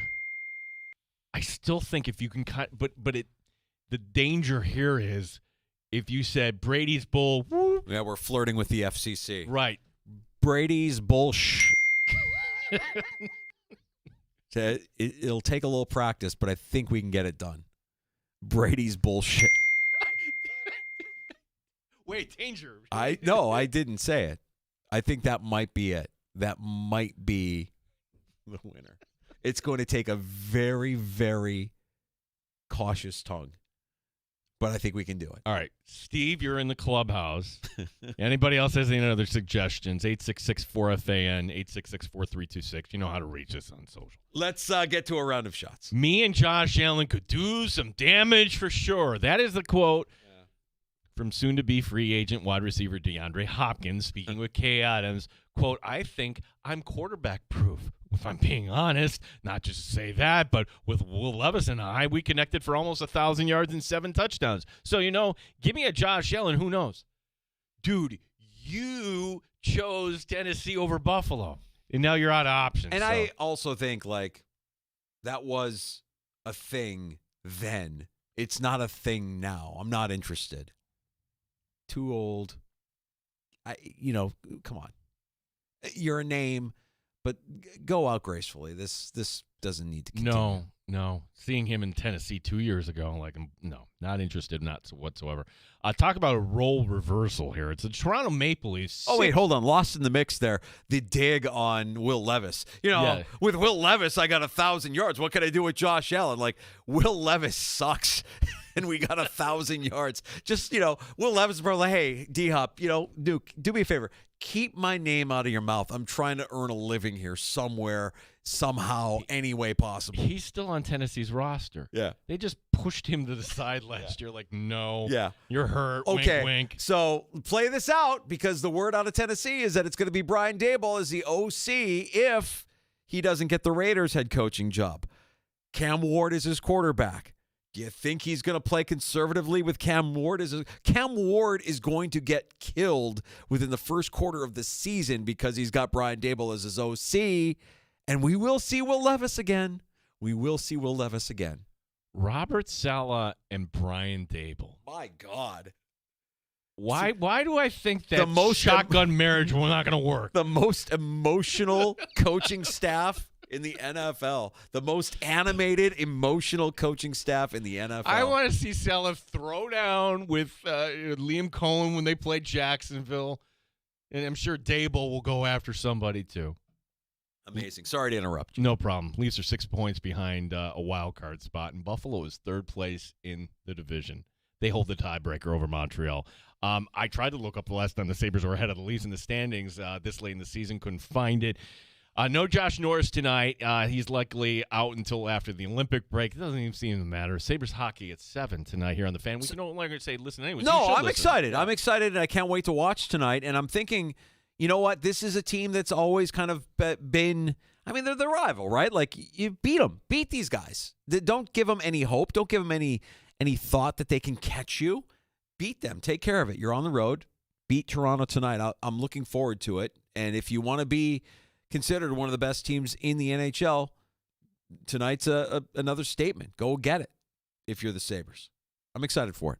All right, so Greg writing in. Bluffs of Brady tales instead of fabrications for Bradycations. I don't like fabrications. It's a little bit too much of a stretch. Fabrication. No. Can't do it. Appreciate it, though, Greg. Keep the effort. Keep it coming. Yeah, trying to figure out a new name for, the replacement bit for McDermott and McLeod. Yeah. Earlier this month, William Nylander, Leafs, was in the press box watching his teammates in a game over Colorado.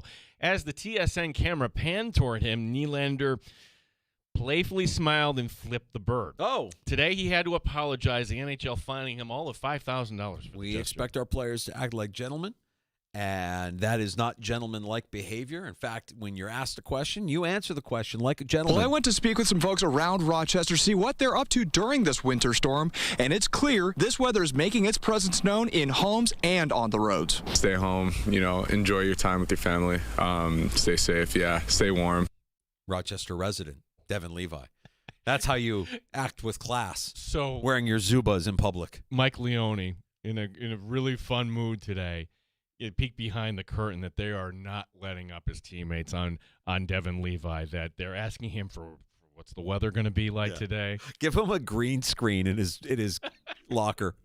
Give him a green screen and let him do some fake weather reports. Yeah, I like that. Why do all TV man on the street guys all sound the same? Because I hear the guy here in Rochester and I think, oh, what was it like seeing Carson Wentz? And seeing Carson Wentz? It was fantastic, wasn't it? Isn't it the same guy, isn't it, Danger? It's just awesome. Well, what made it so awesome? What made it so awesome? Just being here. Being away from North Dakota, for us to be here, it's just great. And to get to see Carson Wentz? Yes, he's awesome. Such a role model for our kids and grandkids. And to get to see Carson Wentz?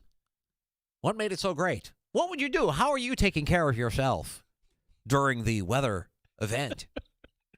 Nice Zubas, by the way. I got to be nice, Danger, because if the sports bar were ever to close, I mean, what would I do? I'd be like a TV man on the street reporter, just be like, is that what you would do? I'm here. What do you think of the weather? I would use my voice in a different way. Would you like fries with that? That would be me if this didn't happen. No, I've said this before. And I'm surprised you don't do this on the side where cinnamon stage 2, cinnamon. What are you talking about? Hey, come on, man. I'm not that guy. Dude, you have a stage name. I can't do that. There's no way I can do that. Hey, everybody. Welcome to the Tally-Ho. It's our annual Christmas party. Say hi to Cinnamon on stage 2. Cinnamon on stage 2. These girls are working hard for you. Don't forget. Oh, I see Gene Battaglia behind the velvet ropes there. Heading to the VIP. No sex in the champagne room there, Chief. All right. Maybe I could do it. You'll be okay. Maybe I could do it. Jessica Pegula is on ESPN tonight. 9 o'clock, if you're interested. 6-seeded Pegula in the quarterfinals of the Australian I haven't Open. even been able to watch my daughter play tennis. How am I gonna? I don't have the time to talk to the media. So he's going to watch tonight in Florida, and then tomorrow they fly up. Or maybe they even fly up the morning. They're so rich. I mean, like, okay, we'll get on the plane. That's wealth we can't understand. I think they will use their time machine and transport and teleport their way to Australia in order to see tonight's match.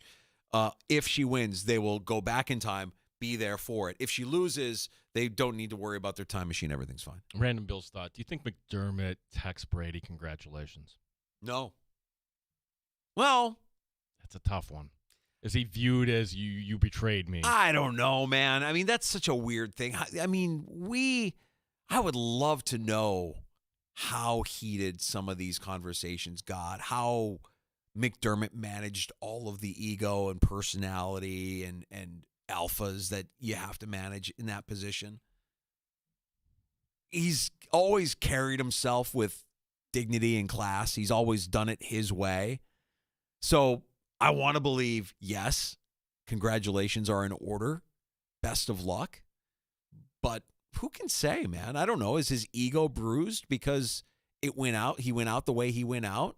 And I don't like the way he went out. I mean, your last press conference is you're speaking the language of losers and you're I'm going out there. This is for Buffalo, damn it. What? Who are you? You've never shown this. Okay. A couple breaking news items right now. Breaking news. Yeah. Ow. Ow. Ow. It really hit me. I didn't know it was coming back that far. As official, Daboll to Tennessee. Now I can watch Tennessee Titan football, where before I was like, I just want to see this. So that's official because why? They hired a coach in Vegas? I guess so. Yeah. Or he knew he wasn't going to get the job in Vegas. So I thought that was contingent on him. I thought the OC gig was his. So Tennessee has just announced that Brian Daboll is their head coach. Okay, you thought it was contingent, Brian, but we're making it official. We're going to You're not backing out. Or his agent was trying to save face, and Vegas was like, you know what? We're going to do you a favor. Just take the Tennessee job now because you're not going to be the guy here. Possibly, yeah. That could have been it. This is the other one. I want to get Danger's thoughts on this because we make fun of baseball writer all the time. I can't believe you're going to do this here on the Fan Binghamton. I'm just here to talk baseball, America's pastime. Very important. We mark time with games. America and baseball, synonymous. Bill Belichick is not a first ballot Hall of Famer. He failed to get 40 of the 50 Hall of Fame votes. He is not going into the Hall of Fame. He won 6 Super Bowls. What is wrong? Look, I know McAfee did a whole rant on sport writer and sports writers who hate sports. They write about sports, but they secretly hate sports. They just hate their livelihood. You think about guys that we know that cover sports, and there's a handful of guys that are just miserable. And if you're listening, you can kind of almost figure out who those people. Yeah. Miserable. And I always view these guys, and I'm thinking to myself, man, we get to do this. We get to do this. We get to talk or write or record about our favorite teams. And it's a living that a lot of people would love to have. So why is it so, why are you so angry? Why are we taking it so serious? Why, if you cover the NFL or if you're a Hall of Fame voter in the NFL, what would make you think that guy isn't a first ballot Hall of Famer? Because he was mean to me in a press conference. He never gave good answers. Did you ever hear his press conference? He never gave good answers. He's just mean. Yeah. It wasn't him. It was Brady, Danger. I'm going to use my power, and I'm going to keep him out of the Hall of Fame. What do you think of that, Gene? Huh? This is not baseball writer. This is whiny football writer. Whiny football writer. Yeah. He was mean to me. He just said mean things to me all the time. And he never answered my question, so he doesn't get in the first ballot. That's what I'm going to do, because I have the power. I'm powerful. I'm a powerful football writer, and I'm going to keep Bill Belichick out of the Hall of Fame. for as long as I can. So Stupid. you really think there's personal feelings about how one deals with the media? I'll say this. Look at Barry Bonds' numbers before he started using. He's a Hall of Famer before that, but because he's such an a-hole. Yeah. Like, you're not getting it. Yeah. It's ridiculous. Yeah. So I'll put this in the category of I would be outraged if I cared. Like Shedeur Sanders playing in the Pro Bowl. I'd be outraged if I cared. I don't care. You're not going to watch Sunday. The Pro so what do Bowl you is do? a zero. It's a giant nothing burger. I don't care who you put Colonel Sanders behind center. I don't care. But when we unveil this year's Hall of Fame class at the Super Bowl, you're going to hear some guys there, and you're going to laugh. You're like, that guy's going in ahead of Belichick? Right. Congratulations, football writer. You are now baseball writer. Well, it's I don't really care. I guess, the Hall of Fame for the NFL feels different than the Baseball Hall of Fame. It kind of operates differently, and I think there's a little bit more to it because we're all football fans and we want to see our favorite players get in and, guys that represented our favorite teams. But that's ridiculous. You can't tell me he's not a first ballot Hall of Famer. Get out of here with that. Somebody's got an axe to grind, or there's more to him right now than we know, and they don't want him getting more exposure around the NFL. This is exciting, Danger. I'm going to hit you with this. Breaking news in the sport. More breaking news? I can't take it anymore. Ow! Ow! Ow! It really hit me. I didn't know it was coming back that far. This, according to Diana Rossini, there's a new candidate that just interviewed for the job in Arizona. So let's kind of pause here because you said this yesterday, like, wait a second, that's a job we know like nothing about. Who are they interested in? They've been really, really quiet. What former NFL coach are they talking to? A guy that has a nickname. A guy that has a nickname? Mm-hmm. Two teams. Gruden. No. Oh, Chucky. I don't know. Guy that has a nickname. Former NFL coach. Two teams in the NFC. He was the head coach for him. Some health concerns, and he's been camping out in college, kind of doing things. Oh, God. No, it's not. Bobby Petrino is only one, and he doesn't. I don't know what his nickname is. The answer? Riverboat Ron. Ron Rivera. Ron Rivera interviewing with the Arizona Cardinals. Okay. I don't hate it. That feels right. I don't hate it. I mean, I don't know what it's going to equal. In the spirit of you need somebody who can change a culture, Ron Rivera can do that. He did it in Carolina, right? Maybe he can bring Sean McDermott. That's great. I also hear that that's funny. I also hear that from around Steelers friends of mine, with today being the introductory press conference from Mike McCarthy, that he kind of likes Kyler Murray. Kyler Murray to Pittsburgh. That feels so obvious. If Rodgers doesn't come back, it just feels like that's a Pittsburgh move. Well, the problem is, all right, if you really want Rodgers, you're going to have to wait, right? And if you're going to wait, well, these other opportunities like Kyler Murray or Tua, whatever might be available, they're just going to pass you by. Yeah. So, and again, it's a Romy thing here, Danger, but I'm of the opinion that sometimes personal appearances are stories. Mike McCarthy got up there. He doesn't look right. Like, first of all, his suit doesn't fit him. He looks bad. He looks bad. He looks bad. Sweating he up hasn't been there. taking care of himself. He needs to take care of himself. Got the whole offseason. Take care of yourself. Get better. He looks one Primanti Brothers sandwich short of a stroke. He looks rough. Doesn't come quite with a fanfare like the NFL schedule release, but we did get next year's football schedules for the ACC, and that includes Syracuse. The highlight for the Orange being the season finale November 28th when Notre Dame comes to the Dome. Danger, can you imagine a world where a loss would knock Notre Dame out of the top 12? I can imagine Notre Dame beating Syracuse 172 to -3. And it won't matter. And it won't matter. It won't matter. Other teams coming to the Dome are New Hampshire, Cal, Buy your tickets. Louisville, SMU, Clemson. The biggest change, though, for the ACC, they're moving their conference title game from the evening to a noon kickoff. Okay. There's a shot. There are shots. Quickly take a break here, and we'll come back with last call at 866-4326. If you want the final word in the sports bar, dial us up now.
AM 950 and 95.7 FM, The Fan, Rochester.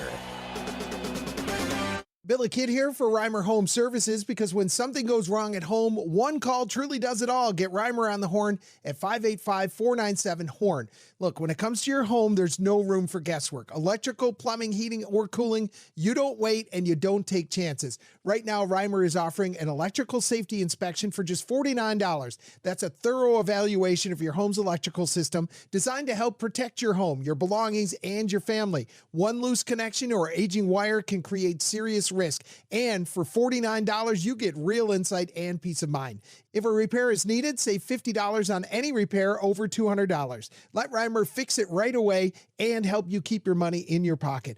These offers are available through February 28th. Plus, for a limited time, you can cruise to Bermuda and Halifax. Get all the details at callreimer.com. When something goes wrong at home, the right call is Reimer. Call 585-497-HORN. That's 585-497-4676. They've raised the bar on Rochester Sports Talk. You're in the Sports Bar with Danger and Battaglia on the Sports Leader, 95.7 FM and AM 950 The Fan, Rochester. Last call at 866-4326. If you want to have the final word in the Sports Bar, now is your time. Danger, I submit to you. He didn't want him as offensive coordinator. Now he's the head coach. Do you let in Luke from Rochester? No, he's banned. He's banned.